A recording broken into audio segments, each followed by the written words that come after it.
Good afternoon. This is the House Appropriations Committee. It is Wednesday, April 16th, 2025. It is 2:00, and we are going to spend the afternoon talking about federal funding and housing in the state of Vermont. So we have 5 people here to talk to us about this. I appreciate all of you coming in and giving us your time. I know you were also in House General last week, or some of you were. I didn't really look at your agenda, but housing has been identified as a very high priority by everybody who works in state government. And so trying to get a sense of what federal impacts could be is pretty important as we move forward. So we have Polly Major from Vermont Housing and Conservation Board, Kathleen Burke from Vermont State Housing Authority, Alex Farrell from the Department of Housing and Community Development, Angie Harbin from Down Street Housing, and Mike Monty from Champlain Housing Trust. So delighted to have you all here. Thank you for saying yes. Polly, you are up first.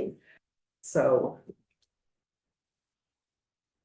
we have one of our speakers on the screen. So Lynn, I'll try to notice if you have questions as we go along. Take a moment and share my screen. Great.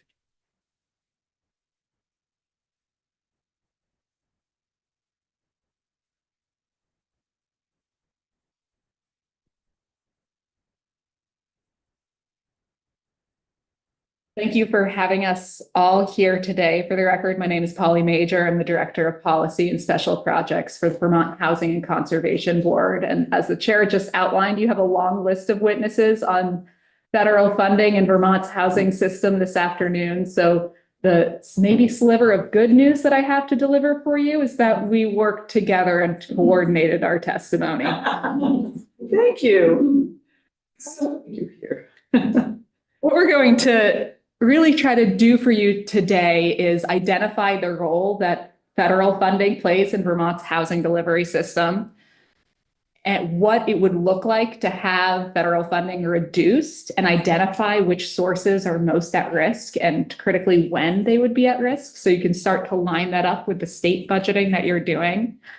And then you're going to hear that I'm going to give an overview for the whole housing delivery system, touch a little bit on the sources managed by VHCB, and you're going to hear more nuance from the State Housing Authority, Kathleen Burke, and from the department, from Commissioner Farrell. And then you're going to hear from 2 really community-based housing organizations, Down Street and CHD, who are going to really show what this is going to look like at the community level and for the services available to your constituents. I'm giving an overview in part because VHCB works across the housing delivery system, but also because of my background before working for VHCB. I worked both in a federal agency that delivers housing to Vermont in the U.S. Department of Agriculture's Rural Development Office, right down in Montpelier. And also, well, in the same building in Montpelier, I worked for Senator Leahy covering housing for him as he served as chair of the Appropriations Committee. So a lot of what I was doing was looking at those funding sources that were coming into our housing system.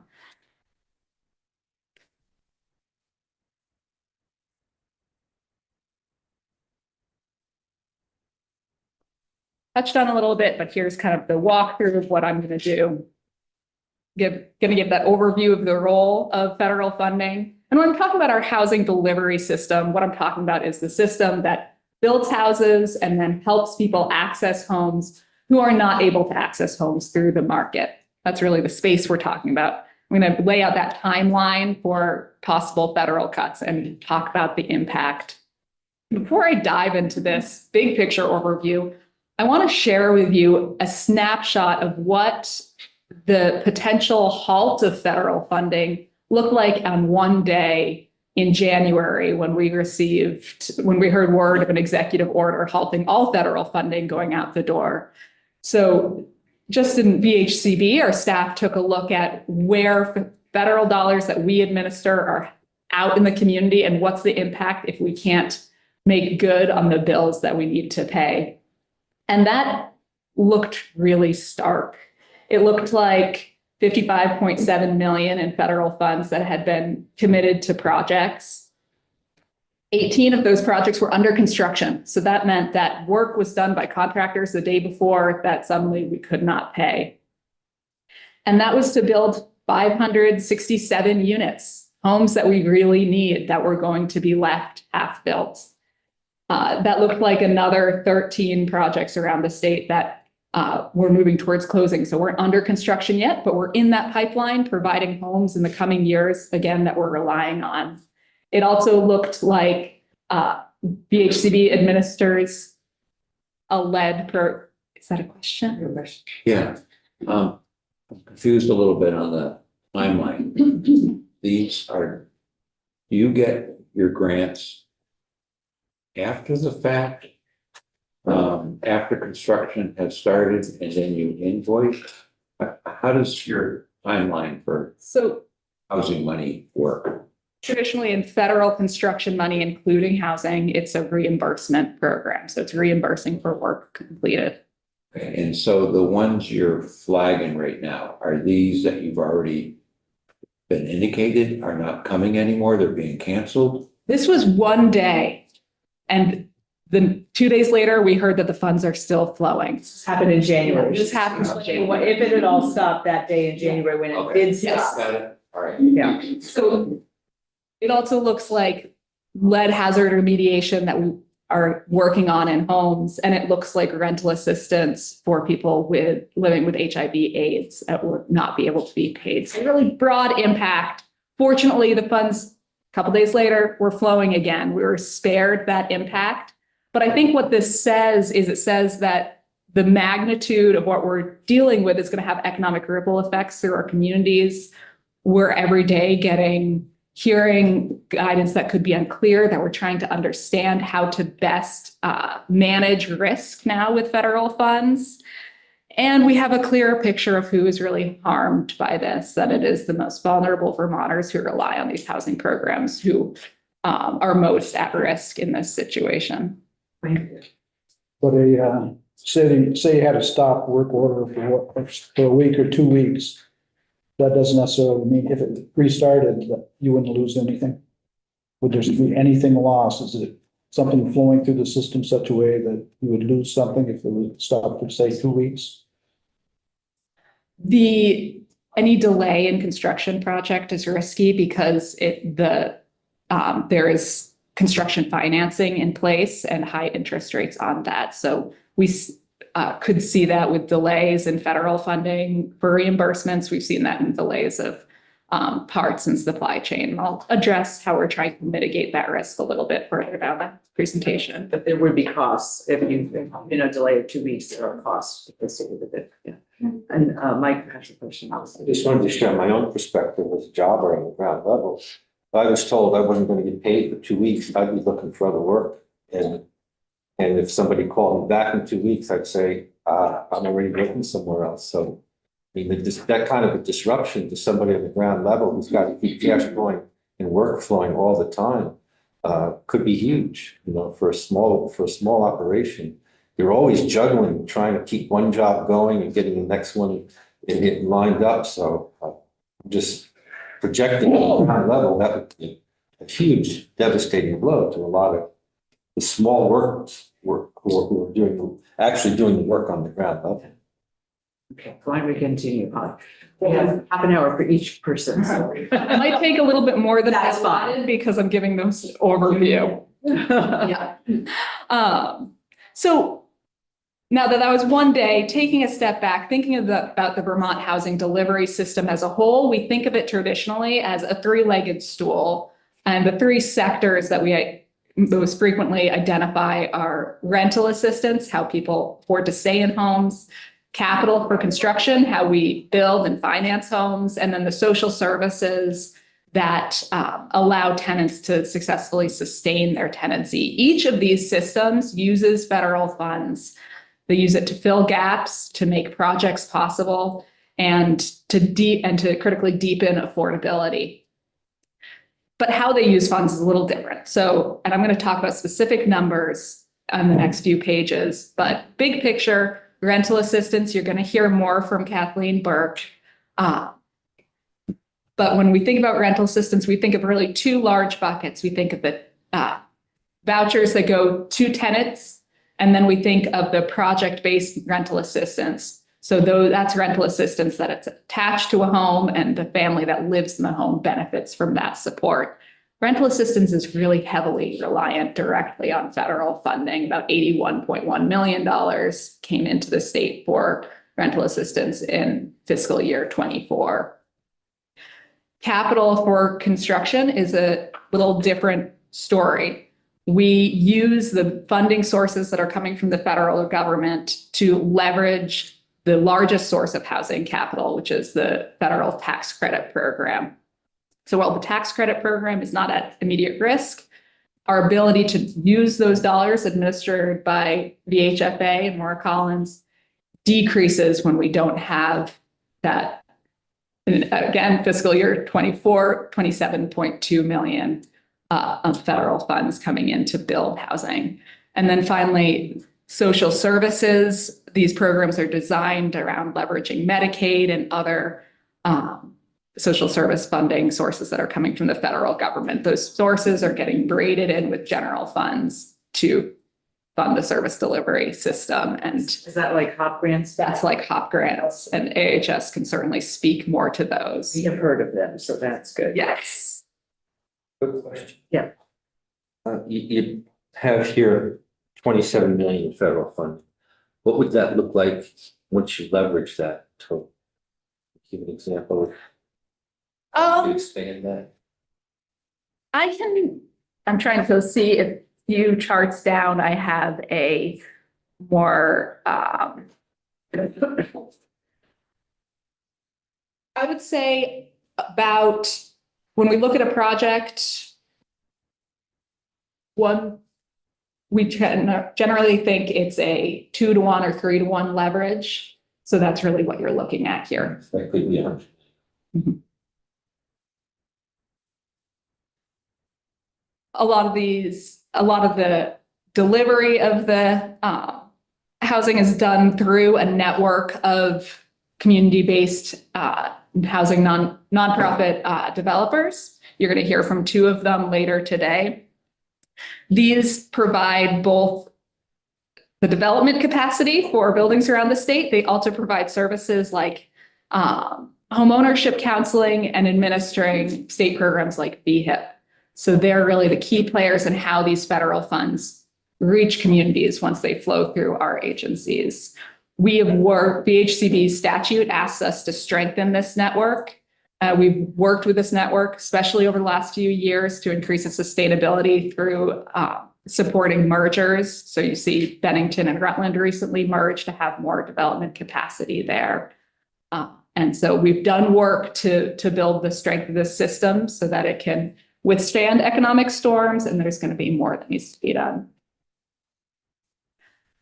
So a really key resource for you is a report called the Vermont Housing Budget and Investment Report.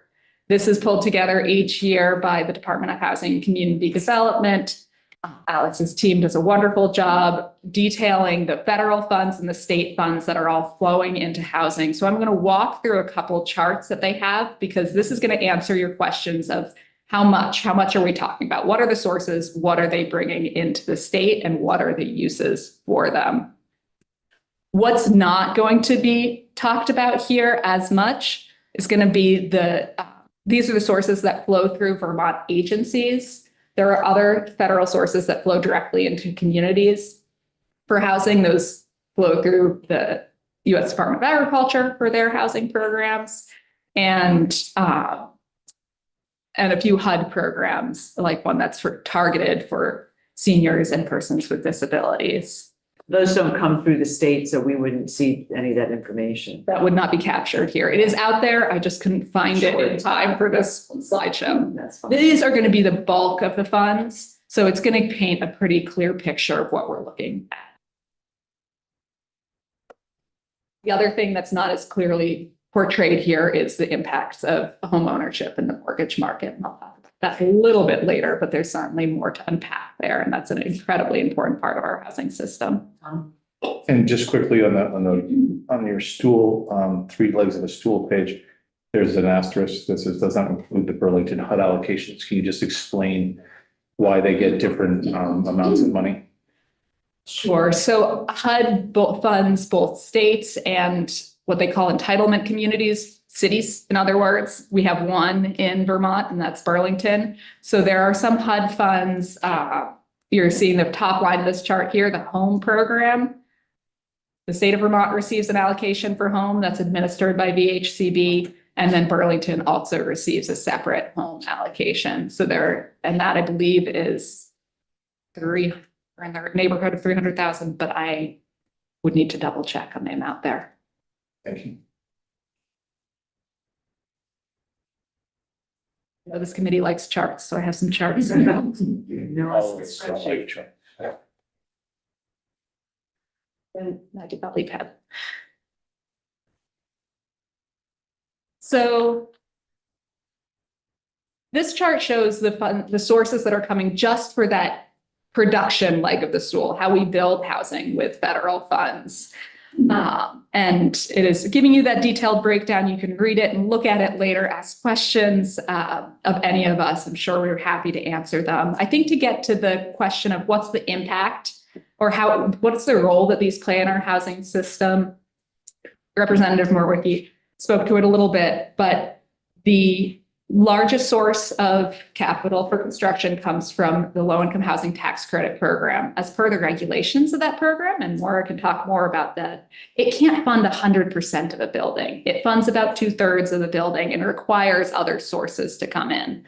Those other sources are public sources, because another requirement is that those homes need to be affordable, so they can't sustain a payment on debt. So as you decrease the other sources we have, the federal and state sources to build housing, you decrease the amount of tax credits we can use in the state. And the net result is that we build fewer affordable homes.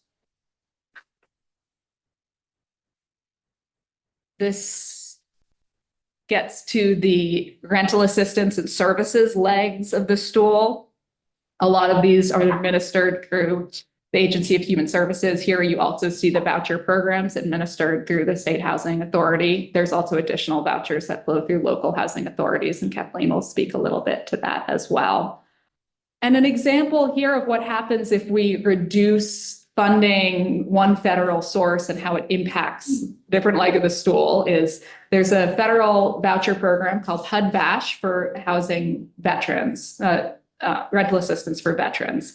That requires a service match that comes from a different federal program through the VA. If either of those are, if the service program of the VA is cut, then suddenly we can't use those rental assistance vouchers. One area where we've seen a lot of success in homelessness is eliminating or reducing veterans' homelessness. And this is just one place that federal policy could unravel some of that success.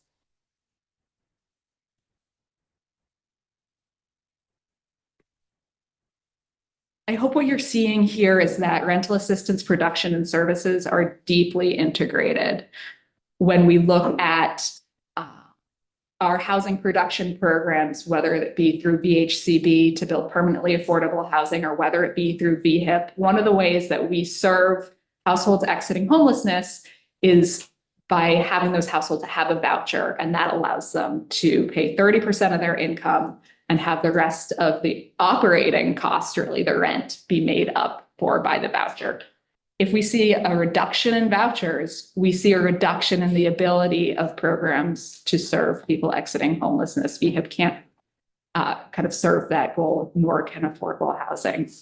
So these are really connected, and we're concerned. I think we also see that we're not looking at zero in all of these programs, and how much we reduce by is going to have an impact on programs. So is one of the voucher programs, the federal Section 8 Yes. housing, is that a pretty big? That is the 80, all, if not all, most of the 81 million. Yeah, okay, so if that and is somebody else gonna talk about that more? Yes. Okay, then I'll wait. You're gonna That's get all it. I need to know, thank you.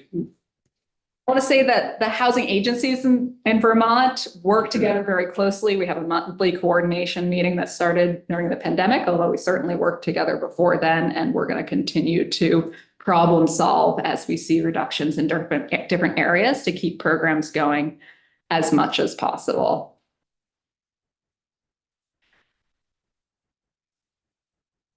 So what does this look like for on an individual project level? We chose Cambrian Rise as a project because this is really an excellent development. This is what we want to see. Champlain Housing Trust is the developer here. It's a public-private partnership at a site, Cambrian Rise, that's being developed by a private developer, with some buildings being affordable housing done by CHT in Cathedral Square, some being market rate housing and really luxury housing. So you have a very mixed income community, which is what we want to see. We see a public-private partnership where the affordable housing is helping enable the market rate housing. And we're seeing some great affordable housing outcomes. You're seeing 40 new homes that CHT is working on, will be working on building. 3 are at 30% AMI, so it's deeply affordable, 10 at 50% AMI. You're seeing 10 homes that have project-based vouchers attached to them. So tenants that live there automatically get that benefit. You're seeing 10 homes that are designated for households exiting homelessness. And you're seeing services being provided by CHT to ensure that the tenants are well supported.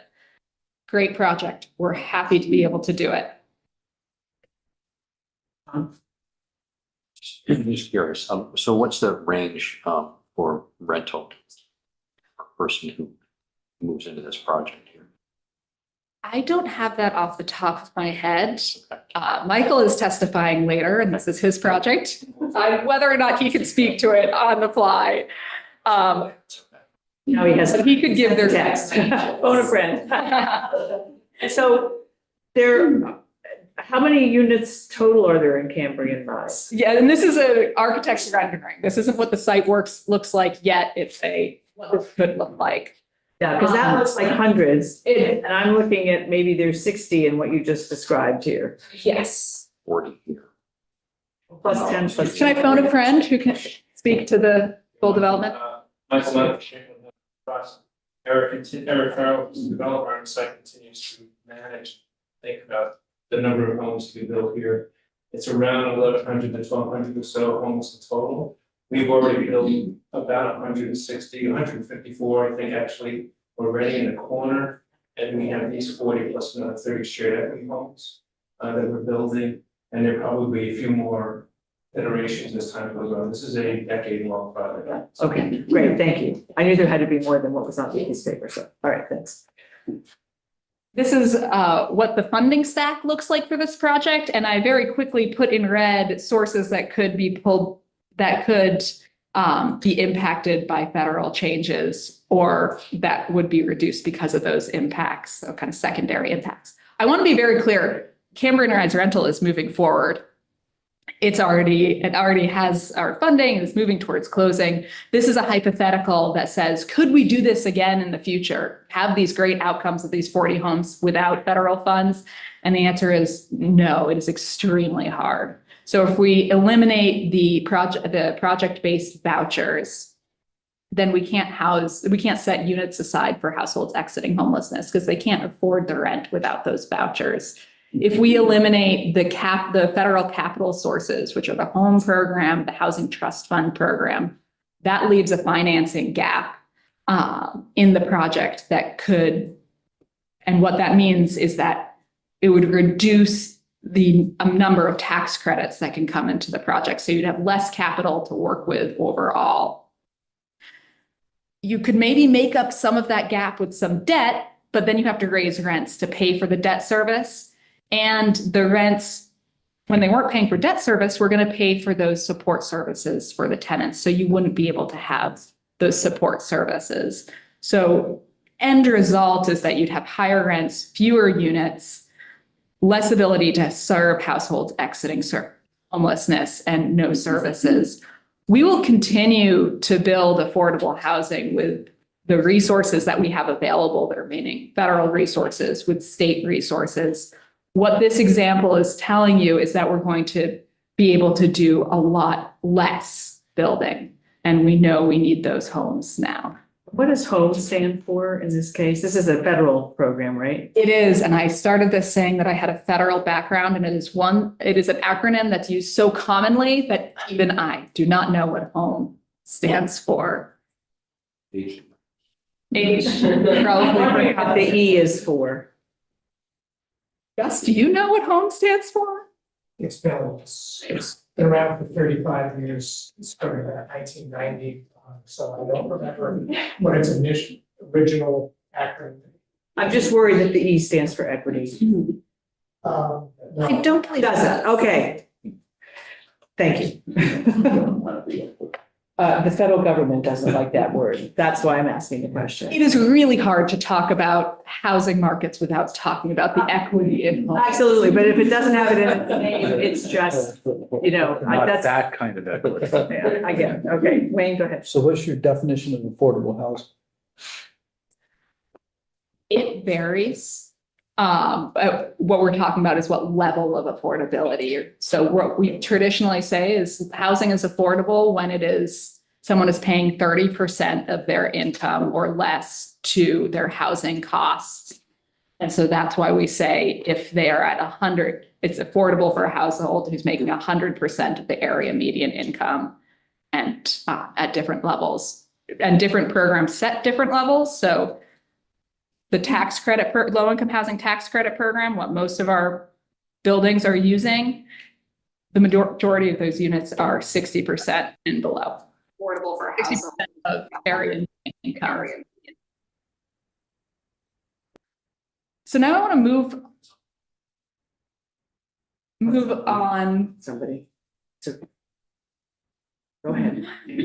to the kind of risk analysis that we're doing. What funds are at risk and when? And what I've done here is I put together a timeline that maps out different congressional actions and underneath it executive actions and which sources could be reduced at different points in time. So I'll walk through this starting in this past March when the continuing resolution passed. That already has had an impact on the resources available to housing in Vermont.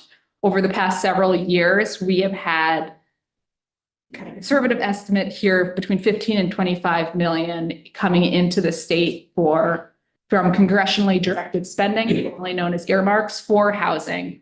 VHCB had 17 million that was written into this year's FY25's draft budget for housing that would come to Vermont. And then they didn't move forward with the budget. They passed a continuing resolution, which meant none of those resources are coming, those HUD EDI resources are coming to Vermont. Kathleen will talk more about rental assistance. Rental assistance programs are flat funded in a continuing resolution, some with a slight adjustment that they receive a slight adjustment, but it's still, because the cost of housing is going up, going to result in fewer future vouchers. Moving forward, we're watching the reconciliation package. This is the tax and defense package that Congress is working on right now that wants to see about, they envision kind of $5 trillion in tax cuts and would need to pay for that out of programs. And to reach that magnitude, you have to cut mandatory programs. So that is the conversation we're looking at for Medicaid changes and for the rental assistance program as well, could see changes there. Looking past that into the fall with the next federal budget, there's a lot of acronyms here. The commonality between all these acronyms is that they fund housing production. These are all the building sources. And I think as we're thinking and guessing about risk, I think the programs that are likely to be zeroed out are the ones that fund construction, because they're a smaller portion of HUD's budget. They have less constituency supporting them. Rental assistance is a huge player. It could be reduced. The likelihood of it getting zeroed out, it's a harder political lift to do that. But we could see not getting federal programs to support building housing in Vermont through these programs. VHCB administers the top two, CDBG administered through the department. Alex will speak to that. Further out, we also know that the market is going to have an impact on housing. And we don't have as clear a picture of what happens as the stock market moves around, as the bond market moves around. But what could be impacted by that is that large source, the low-income housing tax credit source, because it could impact tax credit pricing. And VHFA can speak to that more. It's just that it's too early to tell what's going to happen there. And then the mortgage markets could see impacts as well. Again, too early to really have a clear understanding of where the market is moving. But as we continue to have these conversations, and I think we will, that might be something you want to look more into. While all this happens, or through all this timeline, we can see executive actions impacting housing dollars in the state. Executive orders like freezing federal funds, staffing reductions. We saw that happen to the low-income housing, to the LIHEAP, the heating assistance program. We're seeing staffing reductions to our AmeriCorps program and potentially canceled contracts there as well. And we saw, unfortunately, the fair housing contracts that come to the state to provide technical assistance to enforce the fair housing law, those getting canceled. And I'm sure you heard about that a couple of weeks ago. And I took the sources that VHCB administers and mapped them out onto this timeline so you can have that risk analysis of what is at risk and when. So I'll just walk through one of these and leave this as a resource for you. So the home funding, that federal block grant for building housing, we receive a small state minimum for that, and that's about $2.9 million per year. It flows through the department. It's administered by VHCB to build housing for Vermonters who are at and below 60% area median income. We could certainly see not being able to administer those funds if the staffing is reduced at HUD, and we are seeing offices close.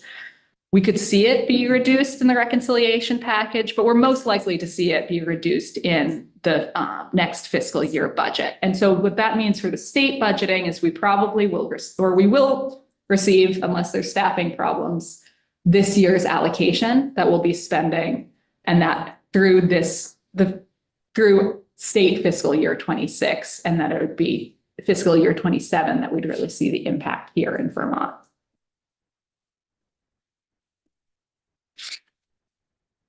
VHCB is doing some things to respond to this uncertainty. We're expediting federal draws. We're using that. We're kind of putting federal dollars first to pay the work that's happening. We were worried about a shutdown before the continuing resolution in March, so we drew down $6 million of federal funds to put into projects. We know that it's harder to claw back funds the more they're committed into projects. So we're also working to commit federal dollars. And we have especially those HUD EDI, those congressionally directed spending dollars for home ownership and mobile home communities that we're really actively working to commit. We also maintain a construction and contingency fund. We did this during the pandemic when we started to see supply chain shortages drive up costs in projects. So this fund is to allow projects we have committed funding to that are underway, allow them to reach completion. It's kind of like an insurance pool. It also then was useful when we saw rising interest rates drive up project costs mid-project over the last several years. And as we look at tariffs, this is going to be a kind of critical insurance pool to help projects manage that risk and reach completion. So we're going to continue to manage that as long as we have funds available to do so. We also think we're going to see communities, especially if we see high tariff impacts, shift the types of projects they're moving forward, they're bringing to VHCB. So we might see an increase in a decrease in proposals to build new homes and an increase in requests to preserve existing housing that might be on the market, rented at a lower rate, that could be flipped and redeveloped at a higher rate, putting those tenants at risk, risking displacement. So the housing partners might want to purchase those, keep them affordable. That's the work that Champlain Housing Trust has done a lot of, and others around the state. And also investing in other naturally occurring affordable housing like manufactured home communities, which is a key part of the HCB's portfolio. This is my really gloomy slide. Sorry. So when we take a step back, what is the impact of reductions anywhere across this federal system? The impact on supply is that we're just not going to be able to build as much. We'll build as much as we have funds to do so. Fewer funds, we cannot build as much, and it cannot be as deeply affordable. And we could see increased costs due to trade policy. This is going to impact Vermont households who are already cost burdened as they have fewer affordable homes that are coming online. We're really worried about cuts to other social safety net programs impacting tenants. You're going to hear more about that from Angie and from Michael as well. And that's all of this is going to impact the state's ability to respond to homelessness. It's also going to impact the housing development network. It's going to reduce the ability of these community partners to take on challenging community development projects, like bringing vacant downtown buildings back online, turning those into housing. It's going to reduce their ability to take on projects that create special housing for specialized populations, like Vermonters with intellectual and developmental disabilities, like housing refugees, farm workers.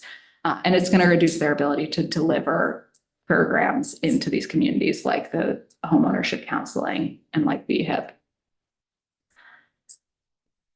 That is a grim note to end on. I'm a natural optimist, and this is not a time for optimism, but I think it's a time for commitment. And we're really committed to working with you and sharing what we know. I think this is the first of many conversations about shifts that we're seeing in the housing delivery system and how can we adapt for those. And it also is causing Gus and I to reflect back on VHCB's history. We were established in a moment when HUD had drastically cut its programs, and Vermont, in response to that, said, we want to continue to allow and enable our communities to build housing and respond to the need for housing and affordability. And so the state created VHCB to do that, to still stand by those communities as the federal government withdrew on that responsibility. And so we're looking at how do we continue to do that in the storm we're heading into.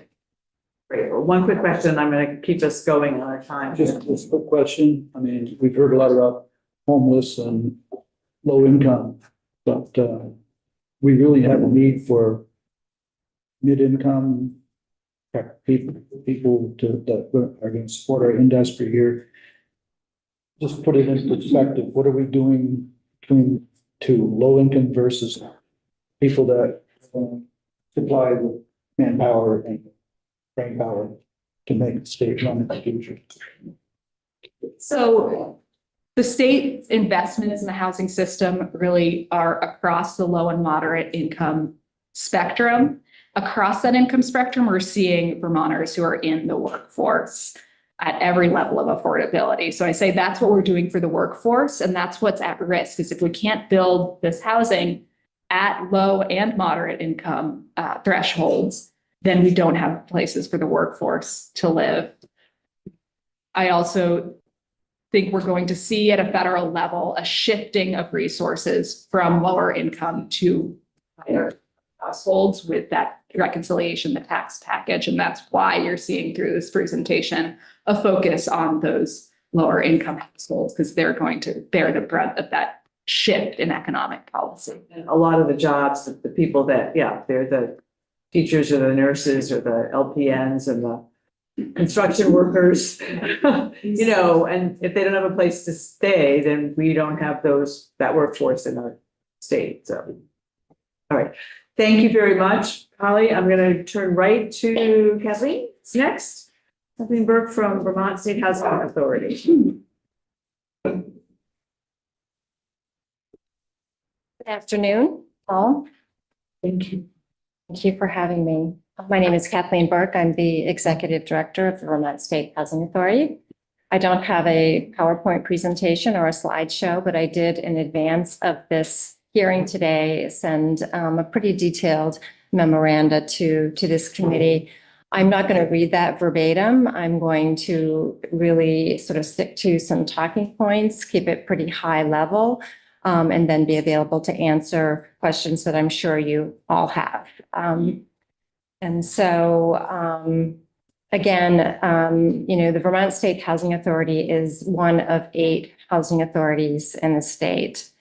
Vermont State Housing Authority operates its program throughout the state of Vermont, therefore the name Vermont State Housing Authority. But there are 7 other local housing authorities that do their work in Vermont, the second largest being the Burlington Housing Authority in Burlington. So the information that I'm going to share today around the continuing resolution and the impact that the continuing resolution has on our programs, and sort of our forecast for going forward is really mostly about our program. And I just wanted to make that clear. So the Vermont State Housing Authority administers approximately $81 million in federal housing assistance. That's our agency alone. And that's Section 8 housing, that's project-based rental assistance, that's funds that come to us to support programs under USDA rural development, also HUD's community continuum of care homeless assistance program. So that's the aggregate of the federal dollars that come to our agency to do the work that we do. Approximately $130 million comes to the state of Vermont in federal assistance dollars. And that comes in part through our agency, through local public housing authorities. That could come to housing providers directly, but the aggregate, and that was as of 2023, was the estimate was $130 million in federal housing assistance that comes to the state. A big chunk of money. So in mid-March, I'm sure you all know, Congress passed a continuing resolution that was signed into law by the president. That continuing resolution funded our programs based on our 2024 appropriation. And that applied to our Housing Choice Voucher Program, Section 8, commonly known as, and our project-based rental assistance program. That's sort of the traditional project-based rental assistance that was first developed in the late 70s, early 80s. It's a sort of bricks and mortar housing where subsidy, the Section 8 assistance, is connected to the unit and is not portable. And so we, the Vermont State Housing Authority, is HUD's contract administrator of that portfolio of housing here in Vermont, as well as administering a very large voucher program throughout the state of Vermont. So the CR provided for funding based on 24 appropriation with an anomaly, which is in essence an increase to account for increases in housing costs that were realized over the course of the last 12 months. We don't know as of today what our final budget is from Housing and Urban Development. We know what the continuing resolution has said.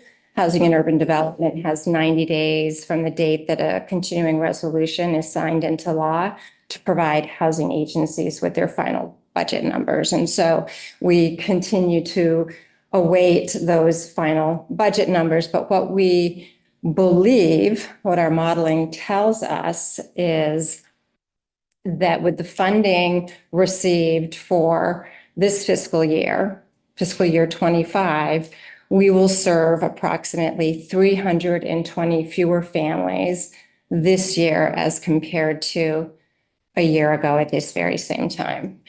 Now, that is because over time, housing costs, voucher costs increase. And so even though, in our opinion, a continuing resolution was a best case scenario for our programs and for the funding of our programs, it's still a budget reduction and allows us to fund fewer vouchers.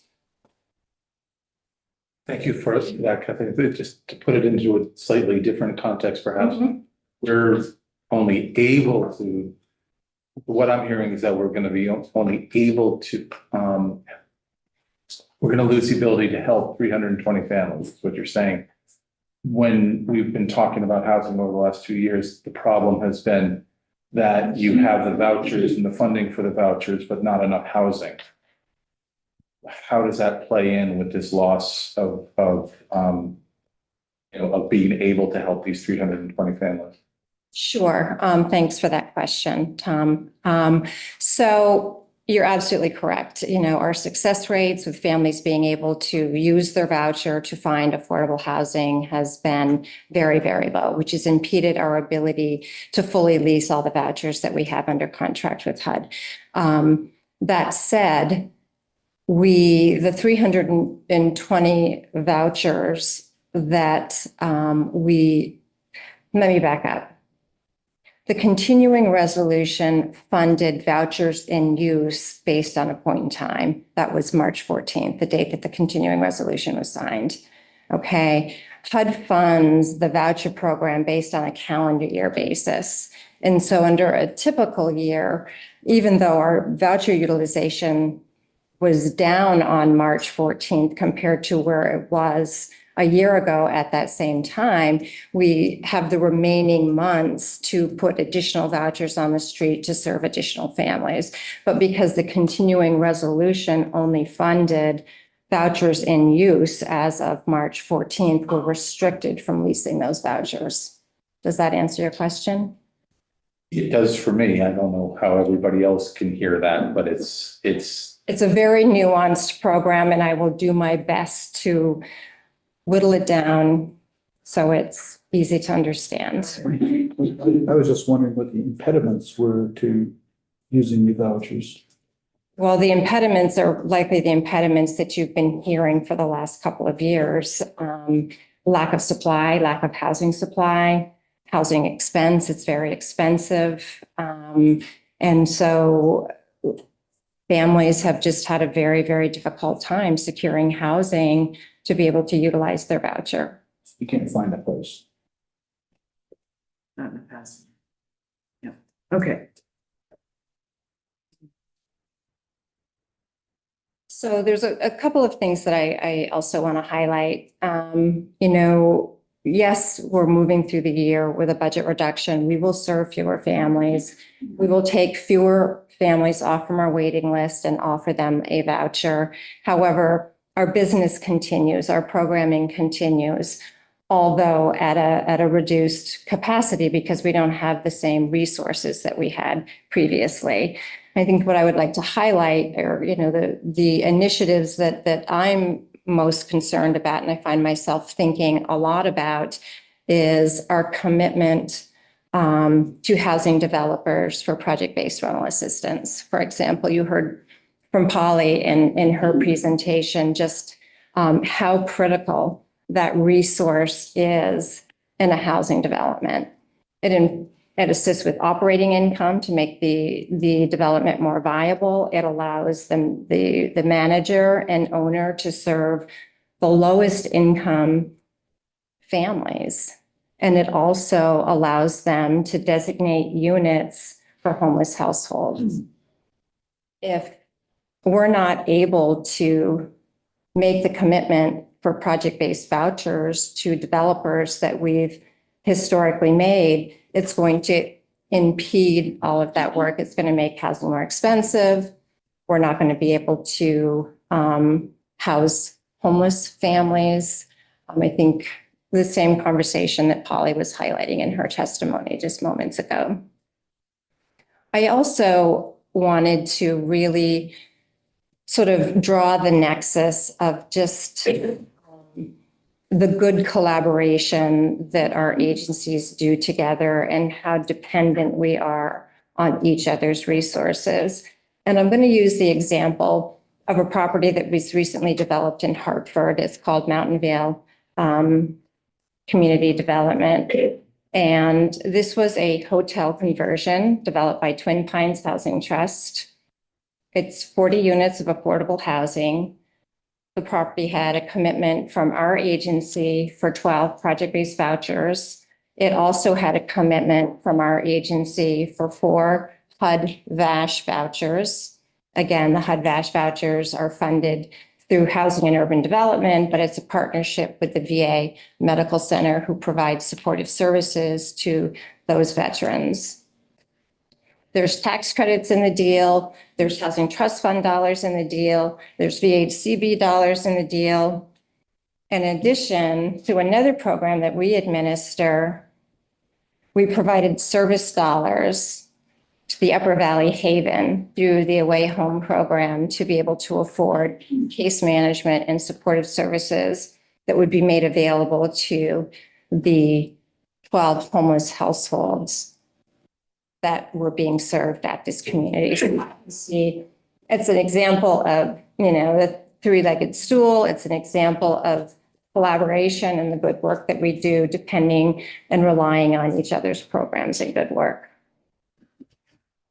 So disruptions and reductions in federal housing assistance will force agency actions, such as rescinding vouchers from those already receiving them to comply with budget cuts, negatively impacting our housing delivery system and development goals, increasing costs, challenge our ability to assist the most vulnerable Vermonters. Increased homelessness and housing instability have serious consequences on providers' ability to provide supportive services necessary for housing retention, crucial for helping voucher holders successfully secure and maintain housing. I'm going to just pivot a little bit and just talk a little bit about prevention. Prevention of sustainable tenancies is more important than ever. I'm going to leave with the request that this committee consider funding the Rental Arrears Assistance Fund for another year. It's an eviction prevention initiative. In order to keep that program operational past May of this year, it will need another allocation of funding to keep it operational. I'm not going to get into the details with that today because I wasn't invited to talk about that, but I would welcome the opportunity to come back and talk to you at another time about the success of that program. The budget's in the Senate, so we don't. Well, the more people that hear it, the better. But I do suggest you have a conversation. Mhm. Okay. I'm happy to entertain questions. Go ahead, Tom.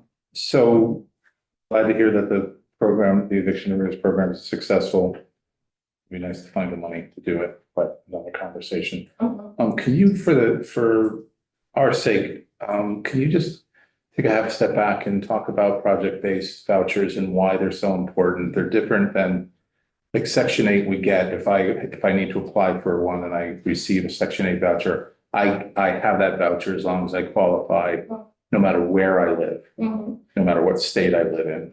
But I've always considered project-based to be somewhat of a gold standard, hard to get. Why are they so important to developers to know that they're receiving those vouchers? Why is that different than just having an apartment where a Section 8 voucher individual can use that? Well, sure. And certainly my colleagues can chime in and add more nuanced information. And I think actually the folks who follow my testimony will be able to speak specifically to that because they're developing the housing and they can talk specifically to the value of the project-based voucher. From my perspective, the project-based voucher allows a developer to set aside homes for homeless households, right? And it will guarantee those homeless households an affordable rent. The subsidy ensures that that household will have an affordable rent. It also provides to the developer a guarantee of operating income for the number of units that have been committed under that contract. And so absent the project-based voucher commitment, a developer probably is not going to be able to afford to make the commitment to serving the hardest to house individuals because they're not going to have that commitment for guaranteed rent. Exactly. Thank you. John. So I'm just curious. So a developer's interested in working, to, produce some units here. What's ideal for a developer in terms of number of units they want to be putting together here with federal funding? Well, that really. It might, it obviously varies here, I'm sure. Sure, and that's really not my expertise, and so I'm going to defer to my colleagues who follow, who I think can answer that specific question. Thank you. That's that. But there's an incentive for Right. people to develop, when I hadn't realized that there was the project-based, so that's section 8 where it follows the unit, not the person. Whereas I've always thought of it as the person, but so they're sort of guaranteed income. And that's why it works, right? And so if they don't have that income, then they're not going to have the people to be able to rent. Well, right, and it is about the person too. It's about the tenant, certainly, because again, it allows developers to develop mixed income properties that are healthy, right? To have units that are available to, again, it's not a word that we're supposed to say, but it's an equity issue, right? And so we're serving all income levels within these communities, but we recognize that some families need help paying their rent. And so with the project-based voucher program, it provides that assurance not only to the family, but the developer that the family will have an affordable rent. And furthermore, the family can move with continued assistance, meaning assuming they're otherwise in compliance with their lease, they can come back to the agency and ask for a voucher and move elsewhere with that. And the project-based subsidy remains with the project for the duration of the contract. And typically the contract is for a term of 20 years. So it's a long-term commitment for rental assistance to a particular development. Great. Thank you very much. You're welcome. Appreciate you coming in today. I think next is Alex. Yeah.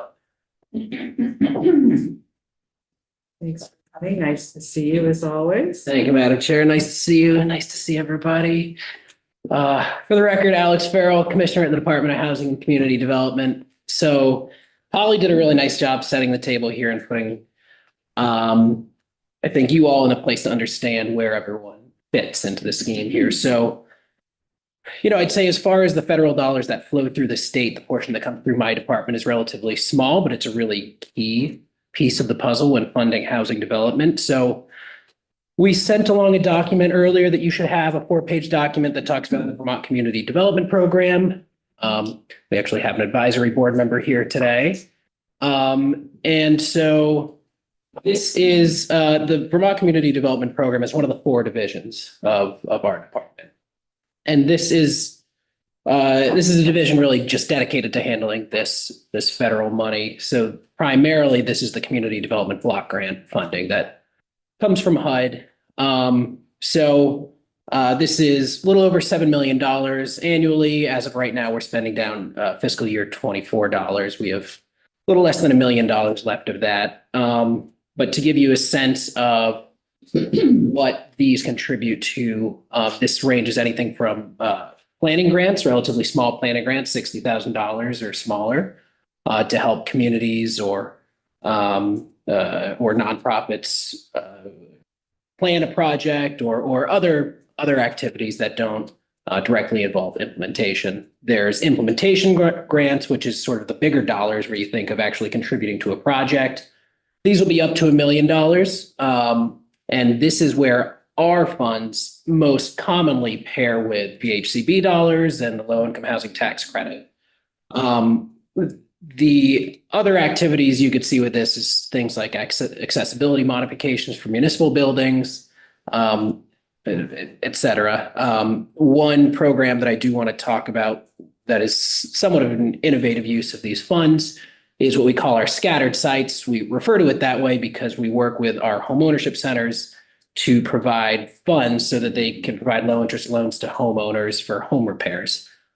So this is targeting folks who would like to stay in their homes, but they have some sort of critical repairs to make, and they're able to receive financing through these revolving loan funds to make these critical repairs.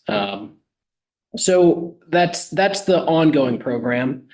I'll touch on what's, I think, in what can be a potentially gloomy conversation, as Polly alluded to before, I'll touch on some good news, which is that the $67 million of disaster recovery funding appears to be on its way. We're working on our action plan. Everything seems to be fine and smooth there. There's no apparent threat to the disaster recovery funding. How is the additional FEMA money? We- Is that considered FEMA money? It's actually HUD money, so it comes through HUD, but it is disaster recovery. So ideally, this will close some of the gaps in certain areas. It is pretty prescriptive as to where these funds can go. So 54 million of it has to serve Washington County and Johnson, the town of Johnson. The rest of it, the remaining 13.5 million, can be outside of those areas, but other flood impacted communities. So that's all, that timeline's moving along. We intend to submit our action plan here very soon, ideally mid-May. We have until end of June, but we would like to move more quickly than that. And we brought on help to make sure that happens. We're hoping to have approval early in the summer.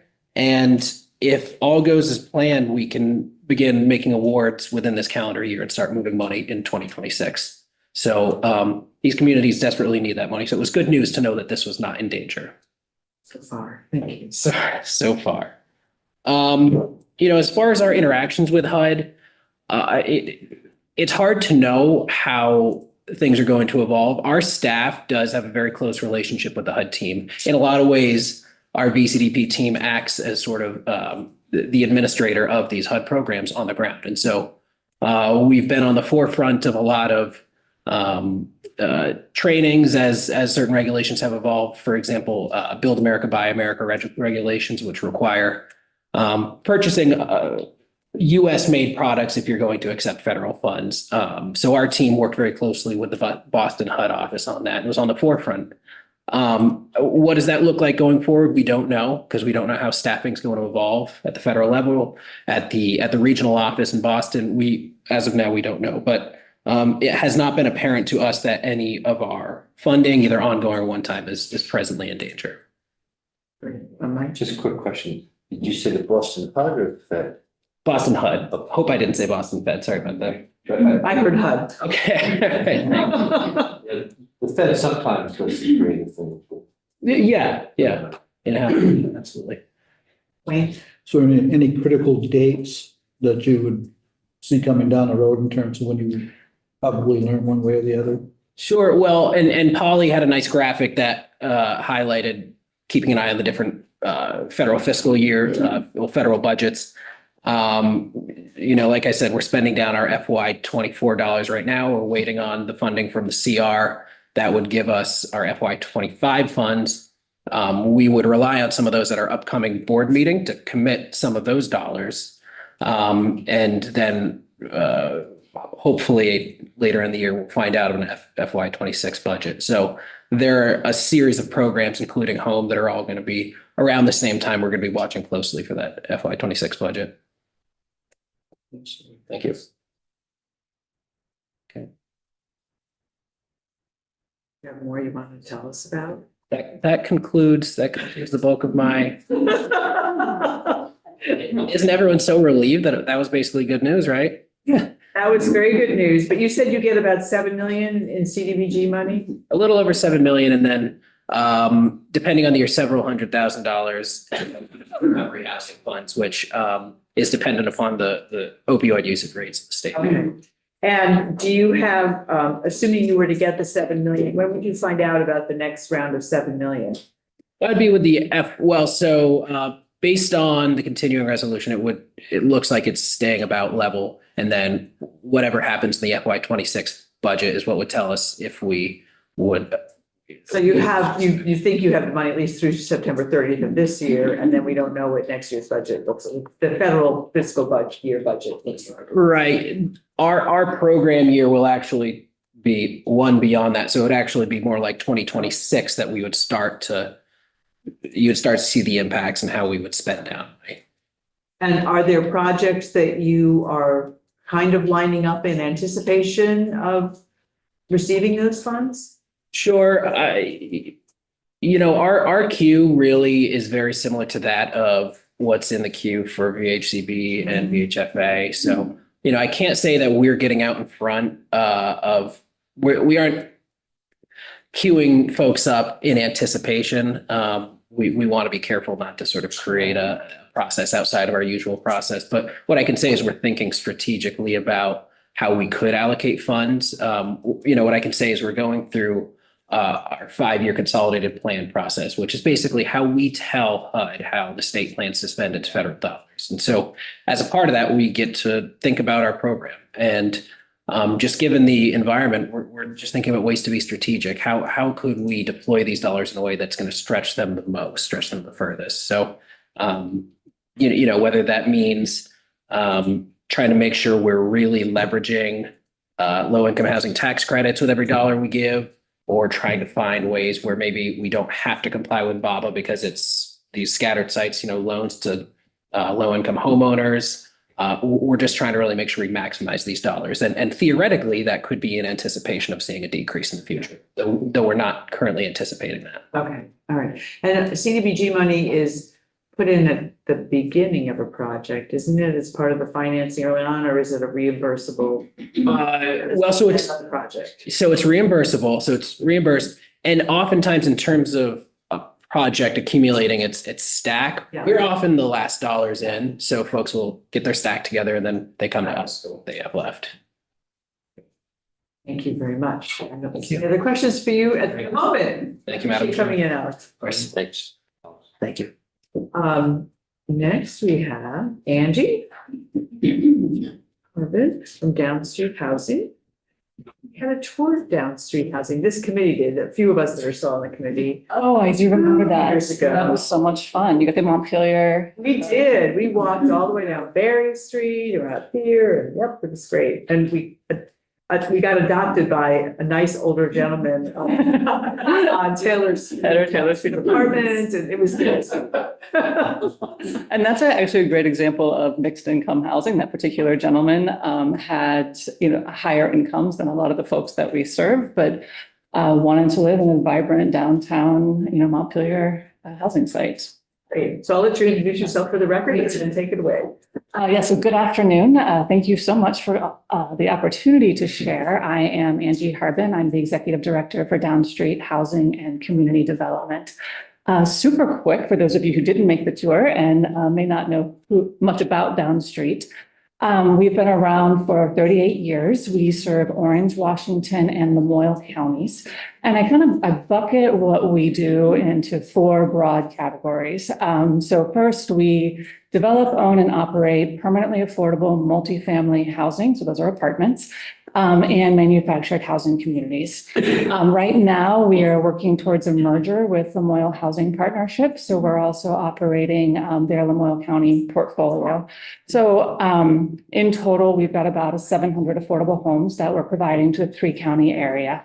And then we also have 85 manufactured housing lots that we're renting out to owners in 4 different communities.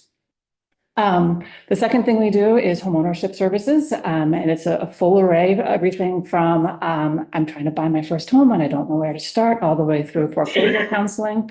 We provide loans and grants to lower income homeowners for health and safety repairs. We also steward and grow a shared equity housing portfolio. So these are permanently affordable homeownership opportunities, and we have 165 of those homes that we're currently supporting. We provide housing-based support services to help our residents and some community members stay stable in their housing and meet basic needs. And in 2024, we served a little over 800 people through those programs. And then finally, we do kind of whatever it takes to ensure that Central Vermont has the full array of housing that we need to meet the housing needs of our residents. So just a couple of quick examples. A couple of years ago, we opened a recovery residence where moms can receive recovery supports without being separated from their kiddos. We're currently working with Central Vermont Refugee Action Network to create housing specific to refugees and asylum seekers.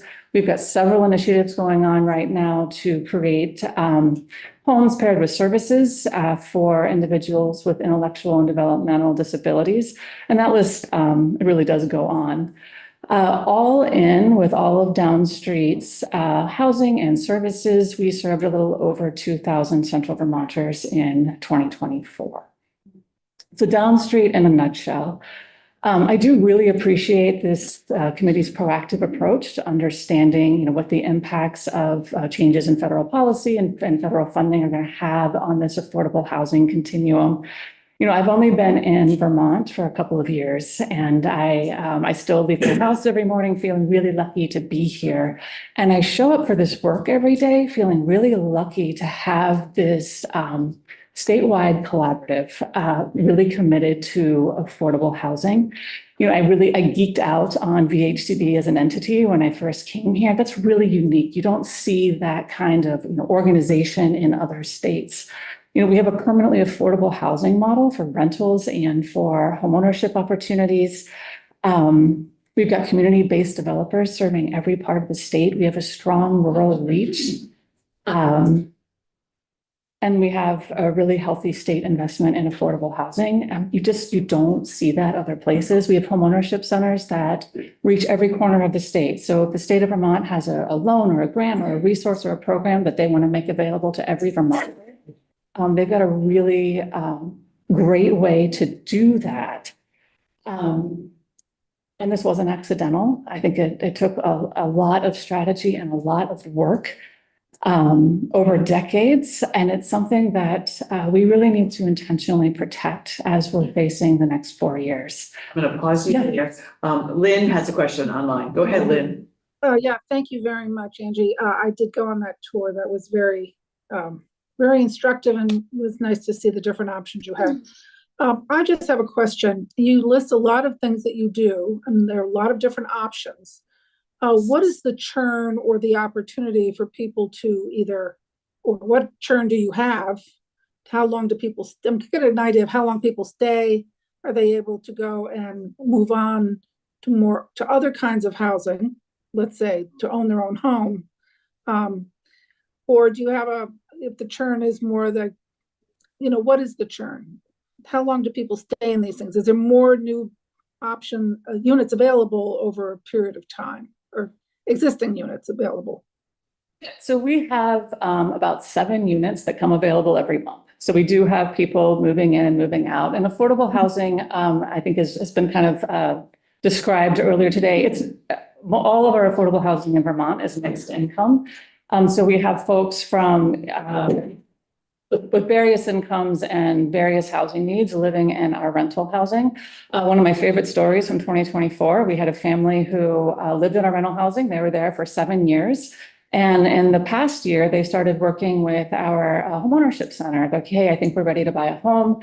And they weren't quite ready. And so they some back and forth getting their credit up. I think they had to pick up another part-time job. It was how are we going to get there? Homeownership is really important to us. And they just closed on a shared equity home. So now they are homeowners in Duxbury, their kids able to stay in the same school. Just a really great overall, seeing that trajectory of rental housing into homeownership. And then we have about 50% of our the folks who are living in our shared equity homes. When they move out, they go on to use the equity that they have developed to purchase a home on the market. And that number, I will say that may not be super current. I don't know if this current market that's still happening, but that we were seeing that over time. We had a board member who came to Down Street. He was a refugee when he arrived in Montpelier. He lived in our subsidized housing. So this is the project-based rental assistance that Kathleen was referring to. He moved into affordable housing. He got a job at the local school, so he was able to move into just our rental housing. And then he purchased a home in Montpelier where he now lives. And he is the gym teacher at one of the Montpelier schools. So we do see that trajectory. We also house folks who they need a stable place to live that's affordable. They might be on a fixed income. Think about older adults and Social Security. That income's not going to change. Housing's not going to become affordable in the community for them. And so Down Street's where they're going to stay, and that's great. We welcome that as well. Rain, you had a question? Could you give us an idea of the range of income that people would be having in this housing? What's the least they would make in order to be able to afford to live there? what might be your average and what's the high end? We're going to hit the end of my spiel right now, but I'm happy to do that. So we house folks at zero income. So people who have no income source.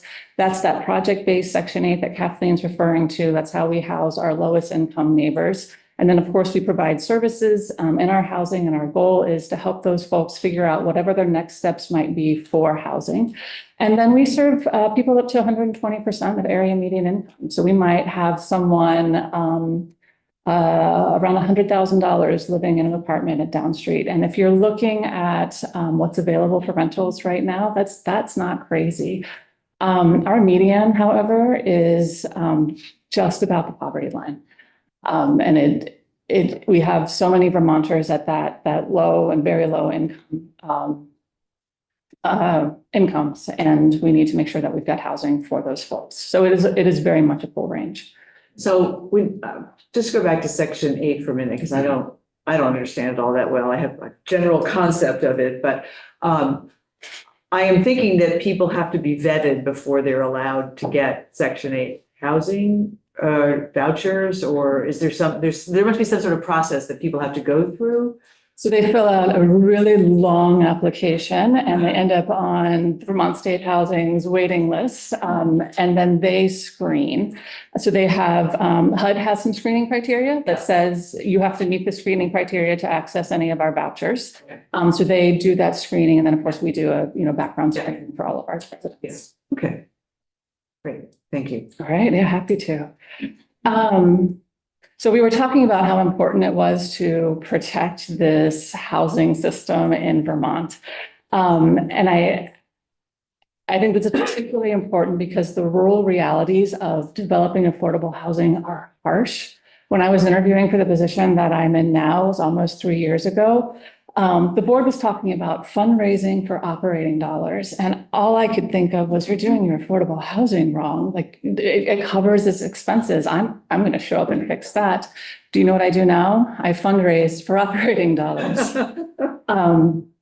Our projects are small. They lack economies of scale. The margins are really thin. Our developer fees are limited.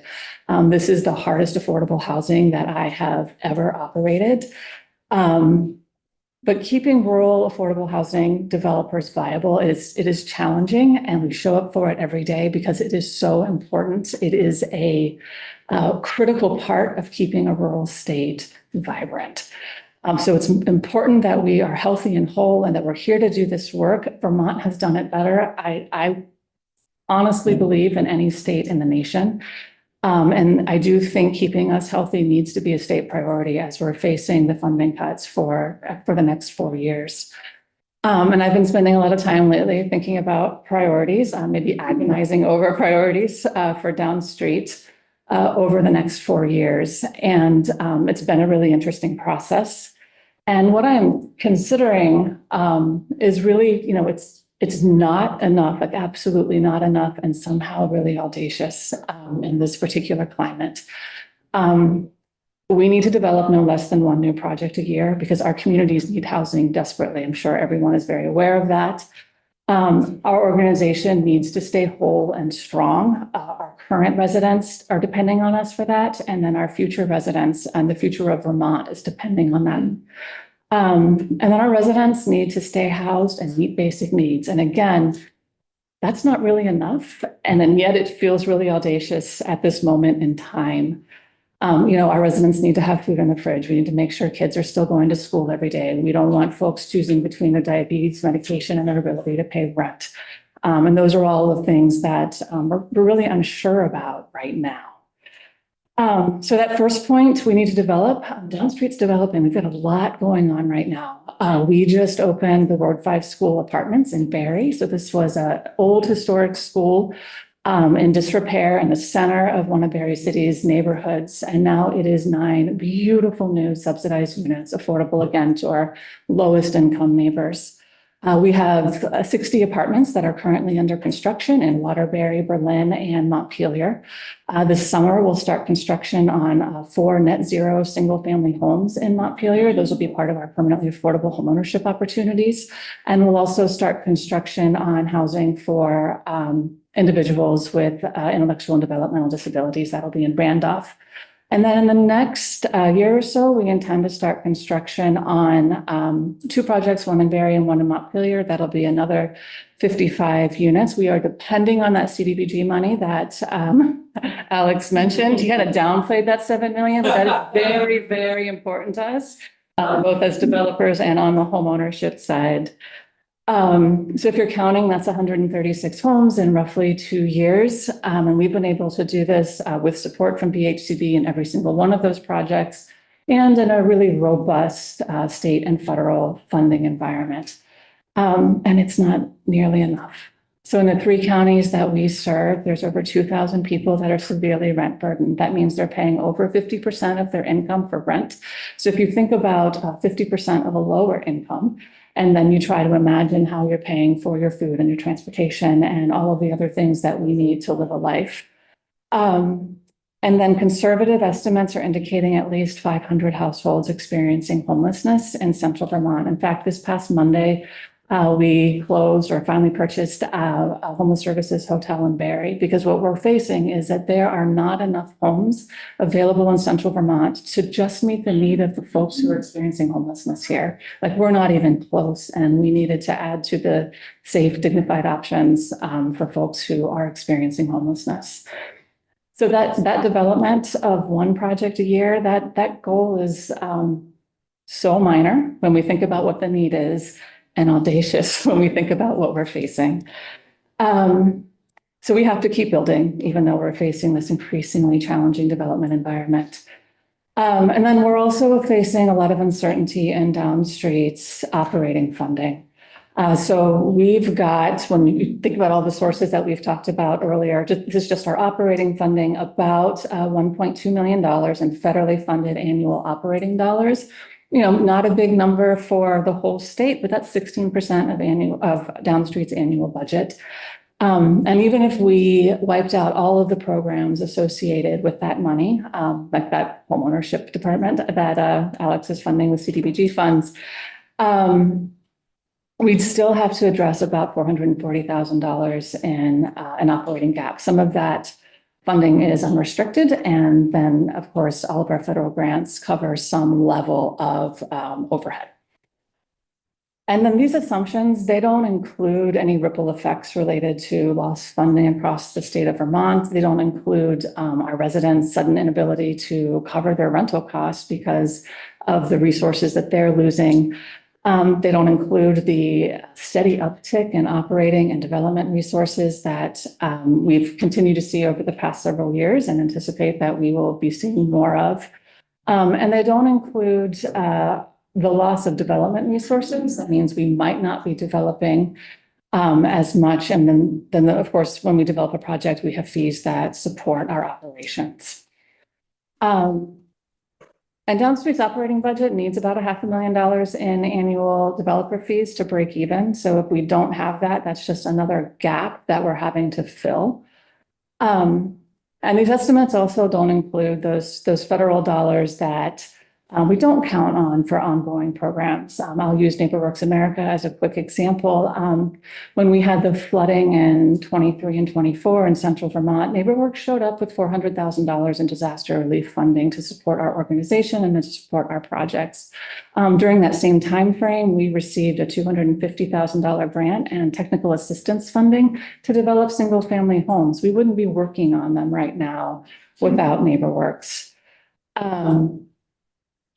And then we're also we've lost a little bit of funding.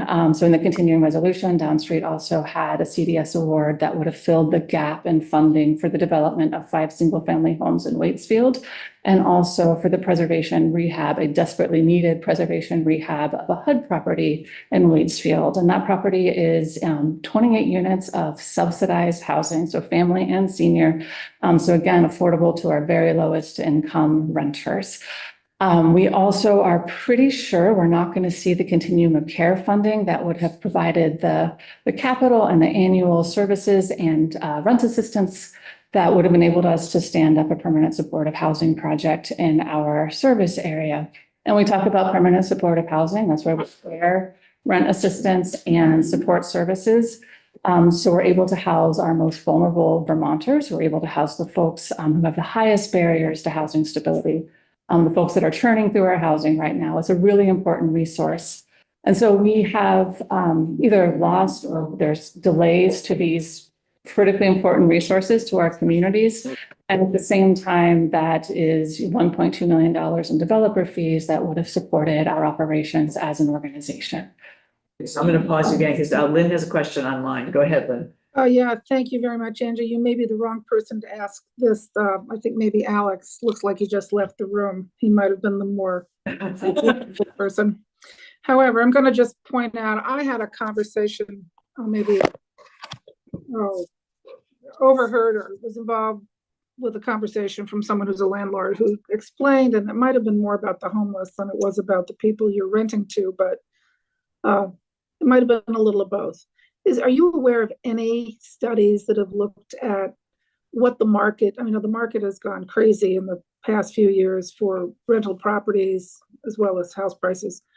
But this comment was that the subsidized housing, or maybe it was the way they were trying to house homeless people, were paying more, the government or whoever it is, the groups, were paying more than what the private landlords were charging, and which caused the private landlords to then raise their rates, their rental rates.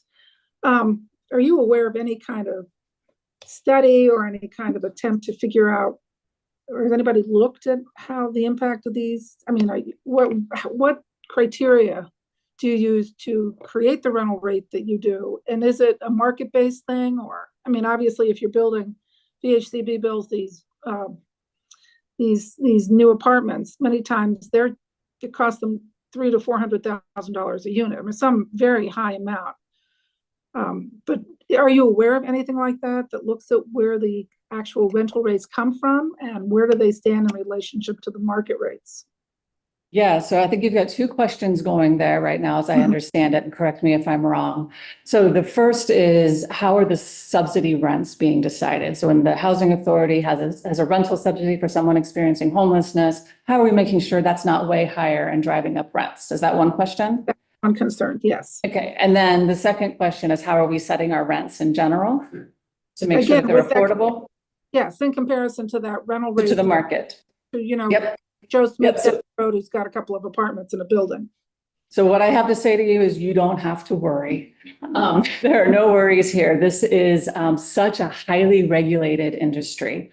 So on that first question, there is, and Kathleen, do you want to jump in and explain? You probably would do a much better job than I did or will do about.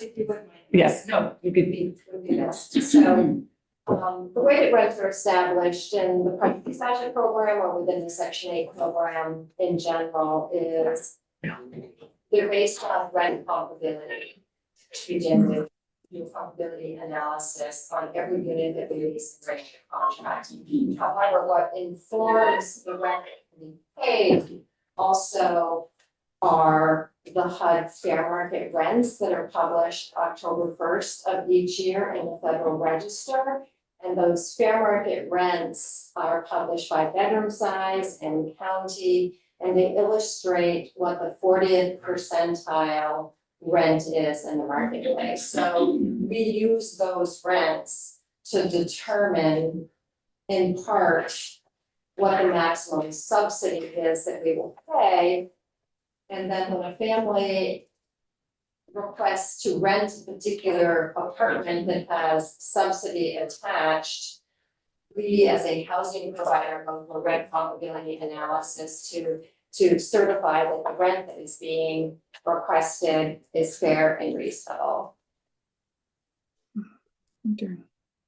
And then on the non-subsidized side, similar to FMR, HUD on April 1st of every year comes out with the area median income rents. So they've calculated the area median income in Vermont. It's on a county level. Maybe that's not true in Burlington, but for the rest of the state, it's on a county level. And they've said, this is the area median income for the county. And The rents that we're setting are affordable at percentages of that area median income. So to keep numbers whole, if the area median income for a family of four is $100,000, as Polly mentioned, a lot of the low-income housing tax credits requires a 60% area median income max. Any rents that we set are going to be affordable to households earning 60% of that area median income or $60,000. So roughly a third of their income would cover that. And then when we develop a project, we have to assign the area median income to every single one of our units, and that lasts in perpetuity. So highly regulated. I don't think we've got overall a negative impact on what rents are in the market. Okay, thank you. Absolutely. So you talked about the thin margins. And so two questions as well. So can you talk about, let's use Waterbury because. Oh, why not, Tom? But the thing that stood out when I read about the Waterbury project is how many partners it's taken to build it. And we've talked about the low-income housing tax credit. We talked about the HCB. We've talked about what that means. Can you just give us an idea of, and I believe Alex used the phrase stacking the expenses. And so that's the bill. Can you just give us a rundown of what it took to get the Waterbury project to where it is with all of this stacking? And then can you just fill us in on the operating expenses? Because we had a conversation months ago about increase in insurance costs, the operating expenses that are eating away at what you budget when you're trying to figure out these rental prices. And I mean, you can't raise rents over a certain amount like the market can. You can't evict people like the market can.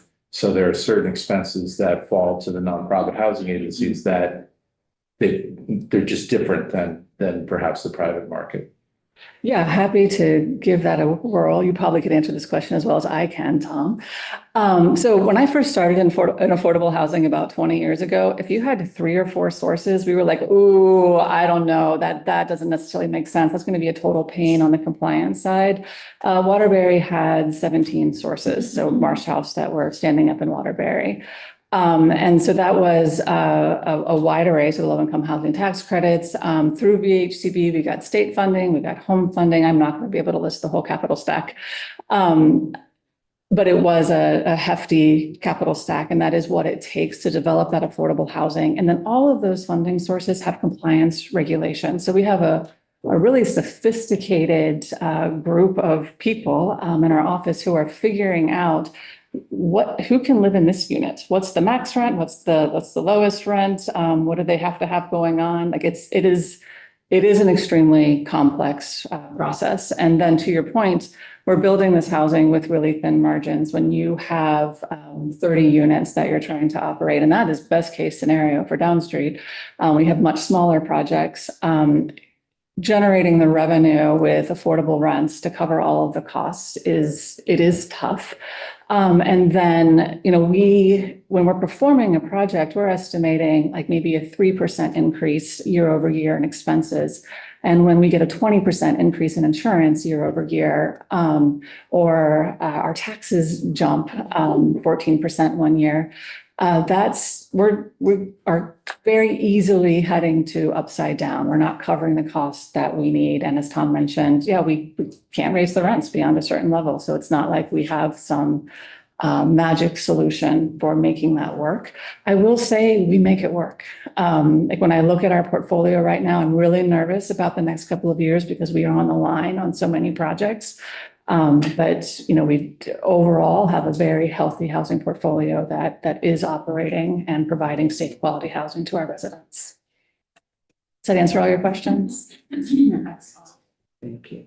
All right, so I'm wrapping this up soon, I promise. I just want to talk a little bit about our residents and making sure that the people we're serving are doing okay.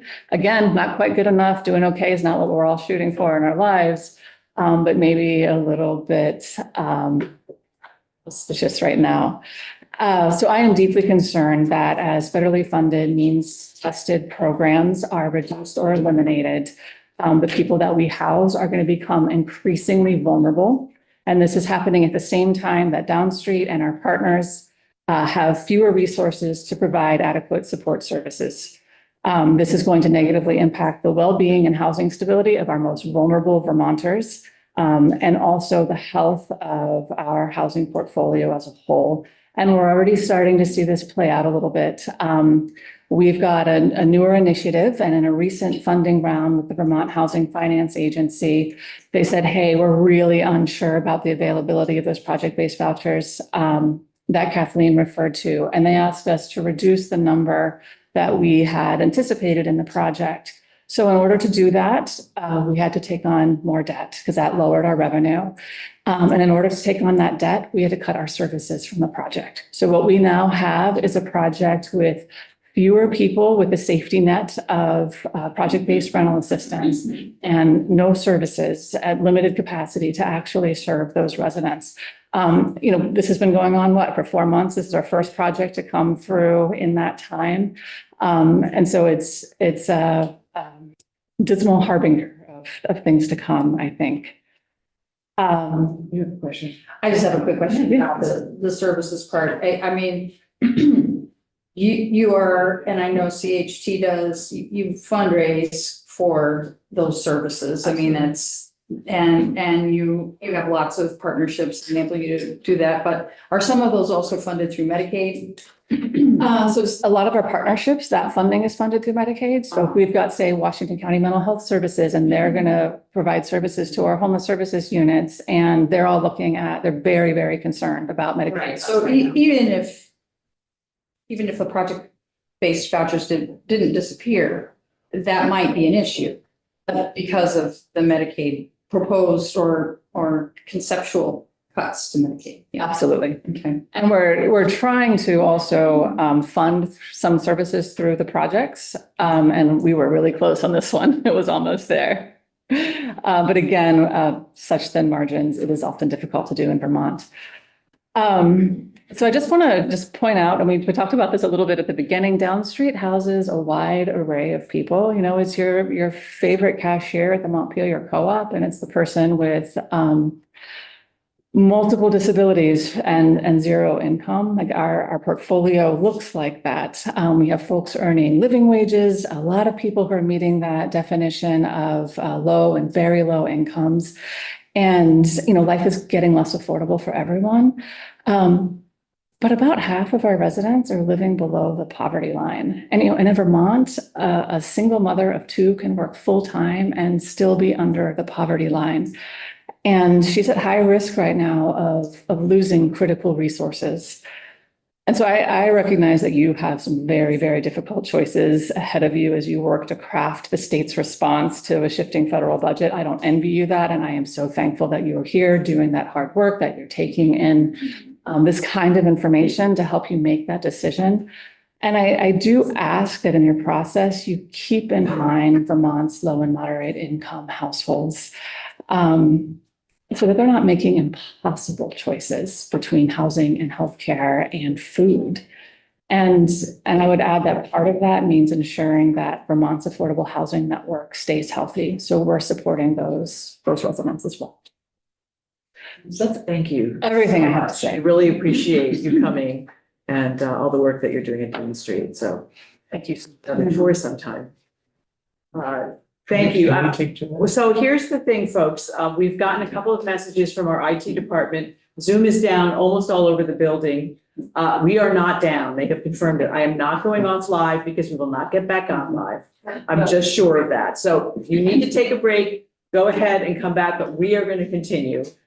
My meeting that was supposed to start at 4:30 is now starting at 4:15. So our timing seems to be about right anyway for that.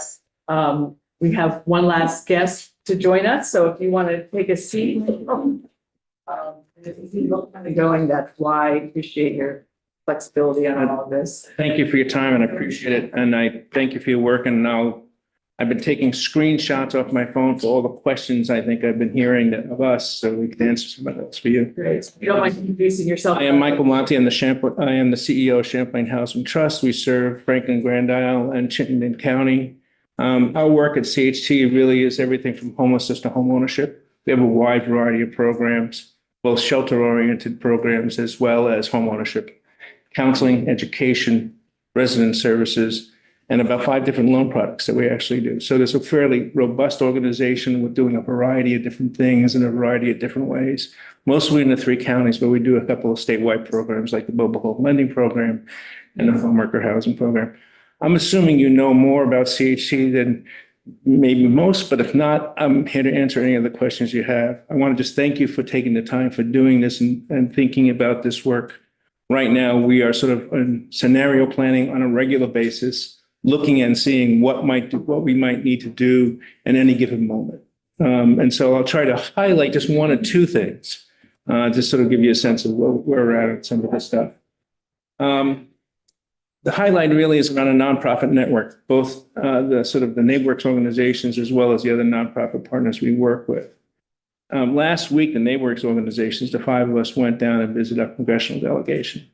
And I would say that we did that with NeighborWorks organizations across the country to get a sense of going to the Hill to lobby for the resources that we need as NeighborWorks. All 3 members of our delegation met with us. They're great. And I would say that the tenure of the conversations with them was a little grim. We discussed the potential impacts on CDBG and home. And although the resources seem to be, they might be there may be changes in those resources that might be contrary to where we have spent the money in the past. And I think it's something to pay attention to. But I'll rely on Alex and his network on getting that right sort of as time goes on. For us, congressionally directed spending has been a really important resource for all the nonprofit organizations and much of the development work that is happening in the state. We have built veterans housing with it. We are working on developing healthcare clinics with it, libraries. It really has had a positive impact on the last 2 or 3 years that we've had those funding. The freeze in 25, or the loss of that in 25, and the continuing resolution has an impact in the future of that resource is really sort of something to be thinking about. I think it's hard to measure, although we probably could ask the delegation to get us some information about what they were intending to do. It sort of works outside the regular system of funding of things, but it has a very, very positive impact. It has funded, and we went down, I think, with the NeighborWorks groups, and the 5 of us all had 3 or 4 projects where congressionally directed spending or NeighborWorks funding was a part of that funding. And so it becomes part of that famous capital stack that you've been hearing about, the 17 resources that are needed to do anything. So we know that President Trump tried to unsuccessfully eliminate NeighborWorks in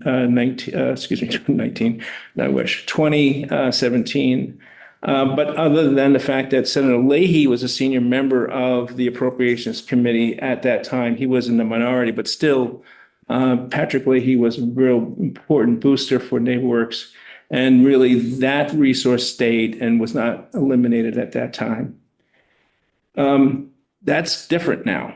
And so most of us, when we were down there, were feeling that it's a 50-50 jump shot at this point in terms of whether NeighborWorks funding, which provided about $1.9 million last year to the network. And this year it changes. Each year it changes, different resources, as you see. Disaster relief for Washington County was really critical.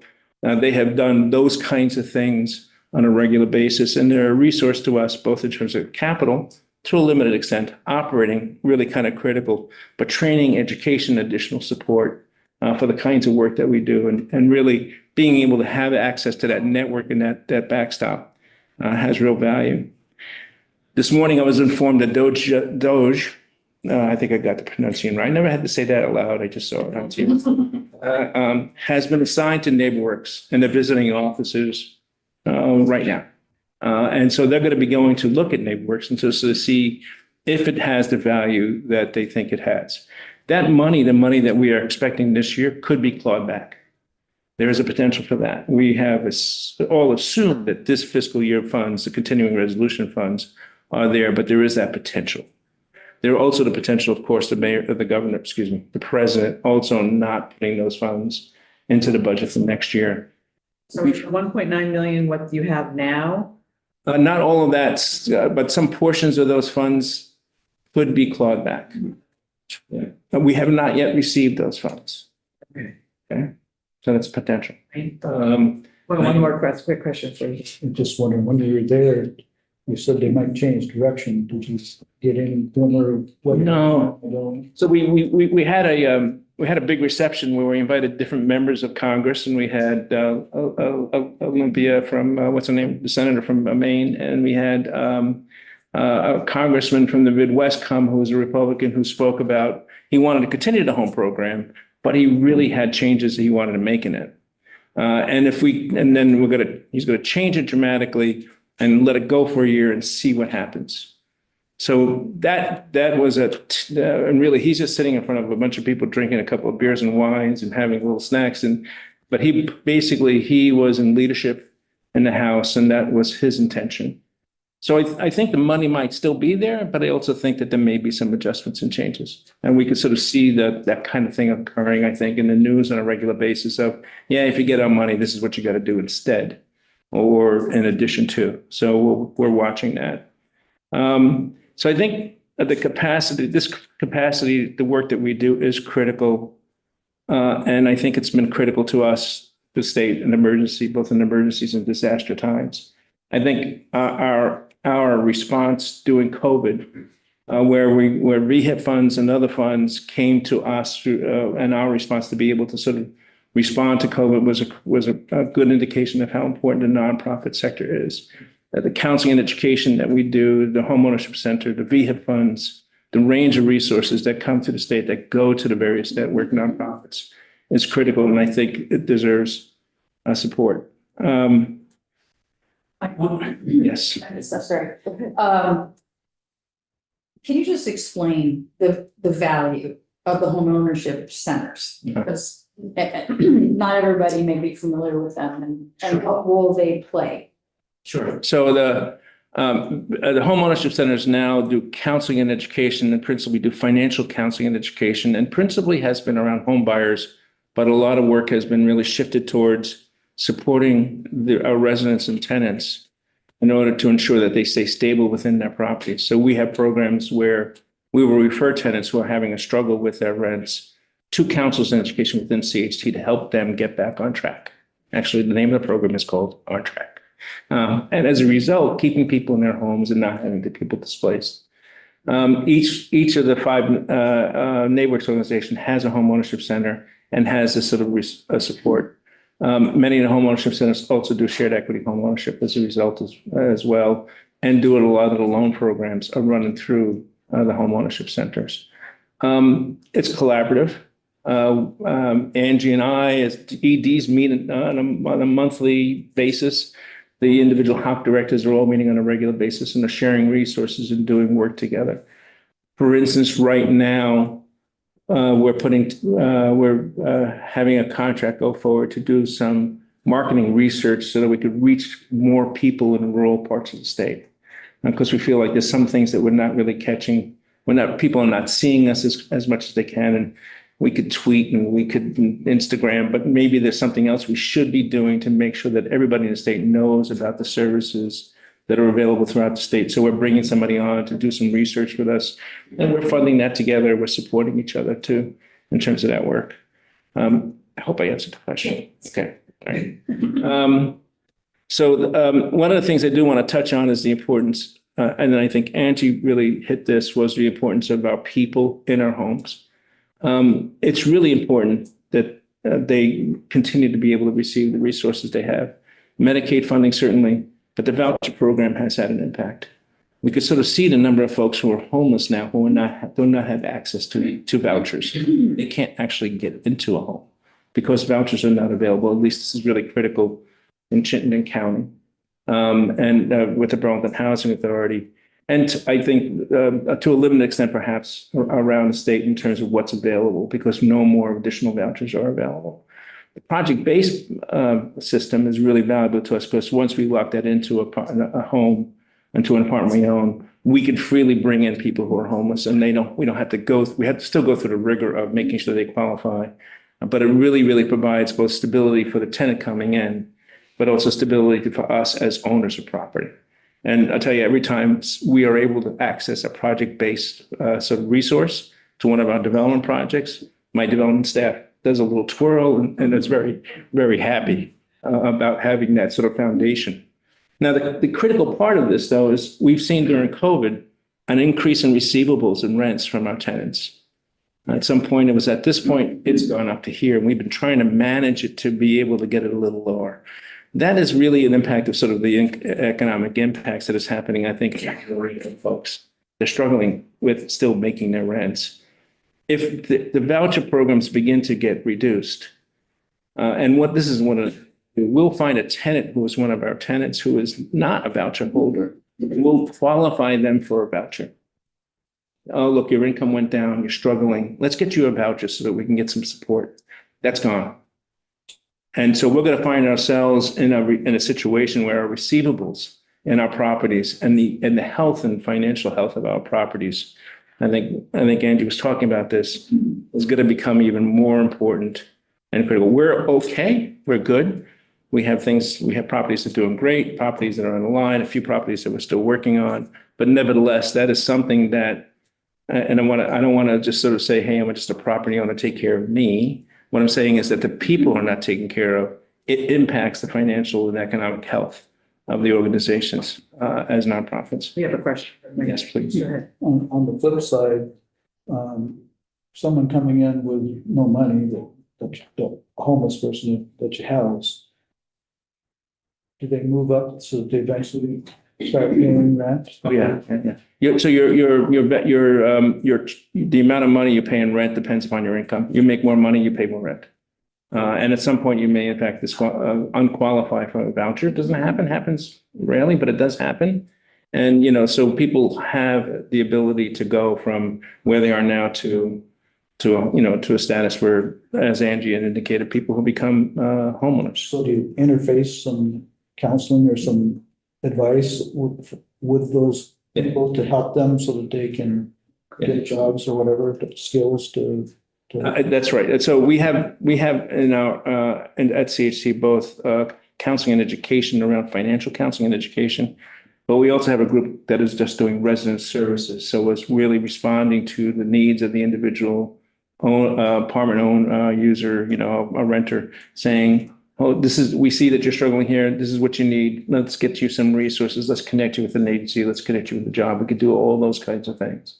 We do that a lot with folks who are in recovery. We do it a lot with anyone who we think needs it. And we have a fairly robust resident services program, which doesn't have much money coming from any other source. And we have a little bit of VAs from VACB, from a special grant they were able to get. We get it a little bit from our properties, but we really have to raise that money. And frankly, the health of our properties, our development fees, I'm just repeating everything I said. The development fees we get and our abilities of our properties to make just a little bit of money helps us to pay for those resident services and provides stability to the whole system. Kind of an ecosystem that works. Every little piece of it is really interacting with each other.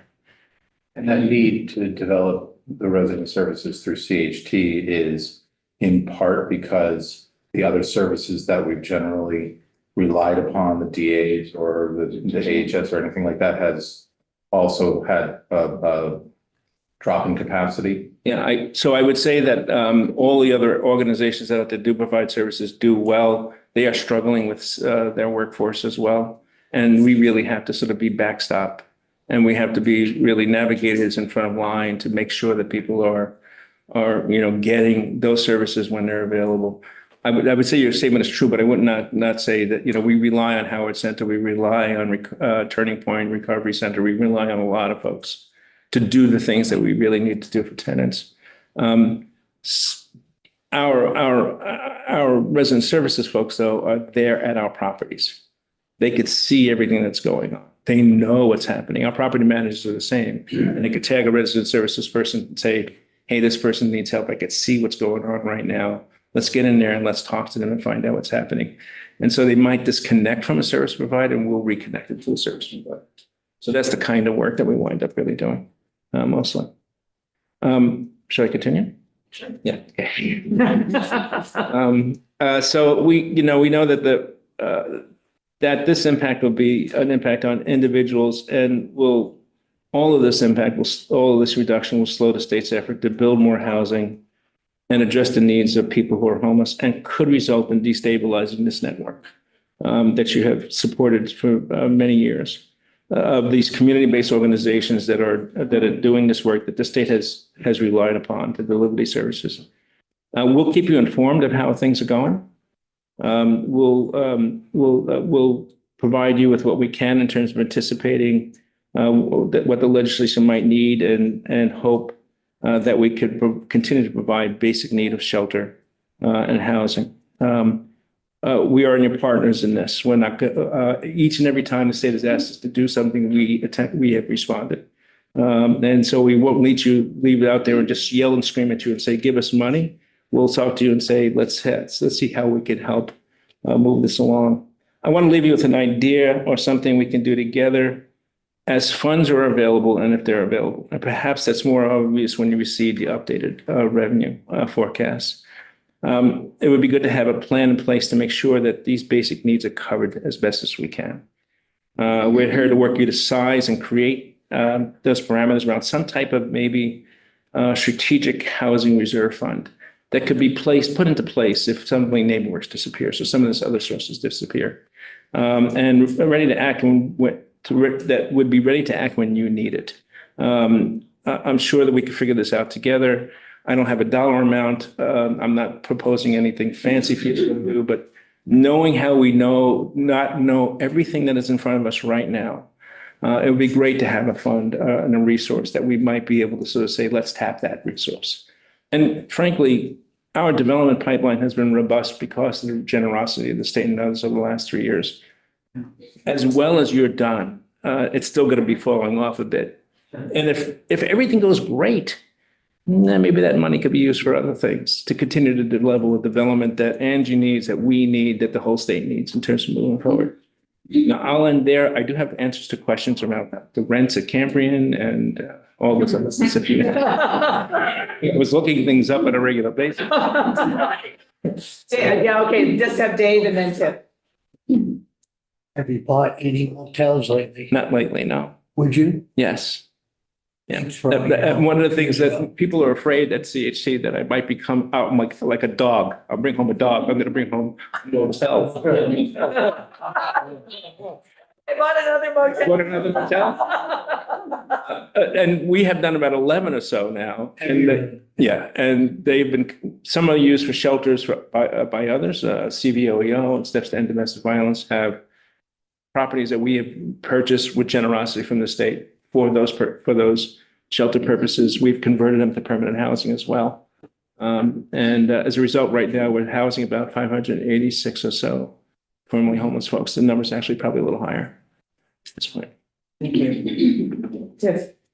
Well, so my question comes from having come here before I was here, on this side of things as a nonprofit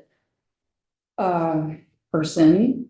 And I always felt when I came into this building that I was coming in with hat in hand and perceived as a kind of a siphon on the system, a drag, these nonprofits.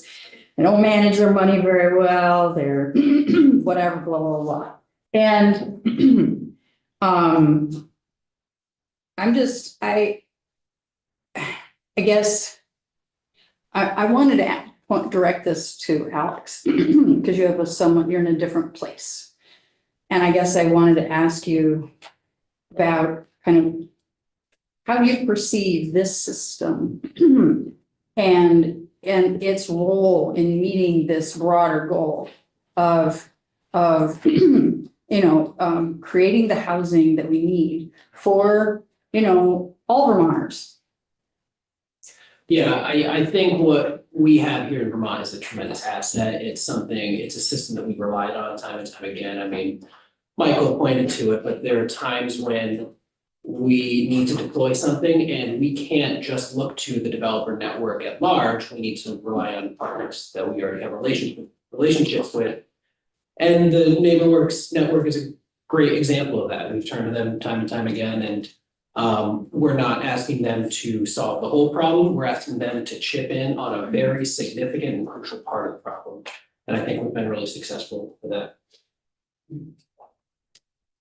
Great, thanks. Do you have anything to comment about that? I mean, I know, I know you're part of it, but I No, just. and I don't want to say NeighborWorks is a strong part of the overall nonprofit network, but there are other nonprofits within that network. And we also, as a group, get together and have conversations and talk about resources and support each other. We will do, Cathedral Square is not a network member, but we co-develop things with Cathedral Square on a regular basis. We have 4 sites, I think, with Cathedral Square. Also has a building for seniors, and we have a housing or, apartments for, low and moderate income folks.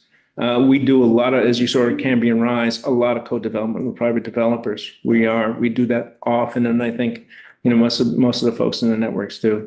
The rents, by the way, go from $1,250 to $1,800 for a 3-bedroom, all utilities at Cambion, just so you know.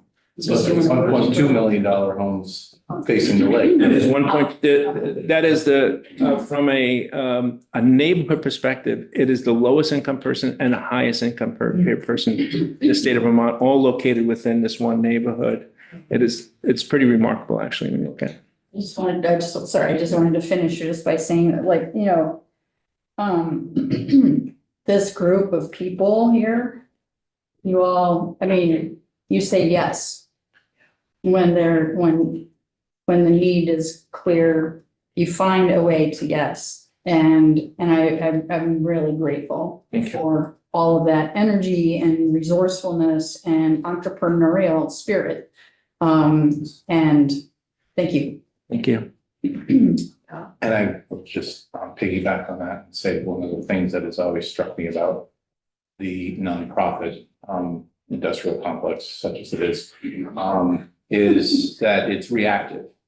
Very generally speaking, it reacts for the community's sake. So there's a fire, a flood, something gets lost.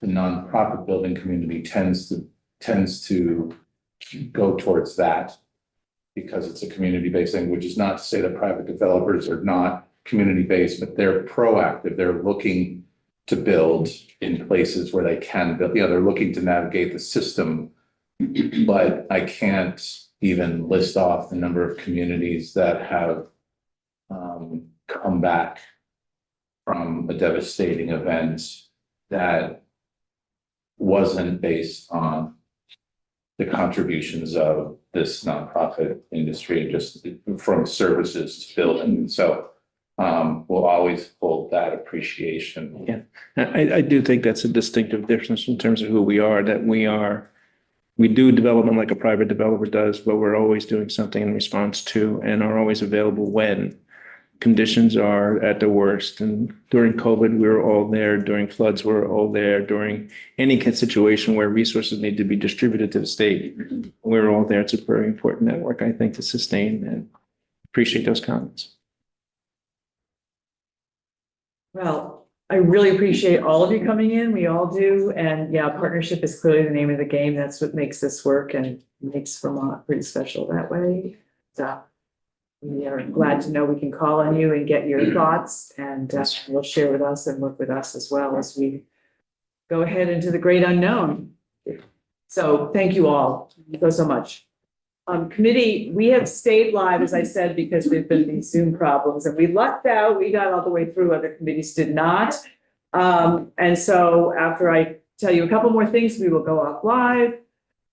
Tomorrow morning, we're starting at 9 with the Agency of Agriculture, Transportation, Department of Labor in the afternoon, libraries, and Center for Crime Victim Services. Friday morning after the floor, I learned today at another meeting, Pat Titterton from Joint Fiscal Office has done a report and a presentation about revenue collections and the impact of tariffs. And that's something else that I think we're kind of interested in. So he's going to come in on Friday morning to talk to us about that. And then we'll end with the Community Foundation at 1 o'clock to hear more about what the nonprofits are. So that's what the rest of the week looks like. Plenty to do. We'll have more agencies and departments in next week. Sarah Clark from the Agency of Administration has sent out a spreadsheet that we all agreed on earlier this week, and they're working on that. And so we'll be having folks coming in to talk about things. And also, I will talk at chairs today and let people know who's coming in case any committee wants to send people. But you also have connections to the committees, and if it's in your portfolio, it doesn't hurt to hear from more than one of us that, you know, the Agency of Ag is coming in tomorrow morning, and if your committee wants to send somebody to hear what's going on, they're all welcome to do that. So, okay. Thank you all. Thanks for everything. Erin, thanks for organizing this morning.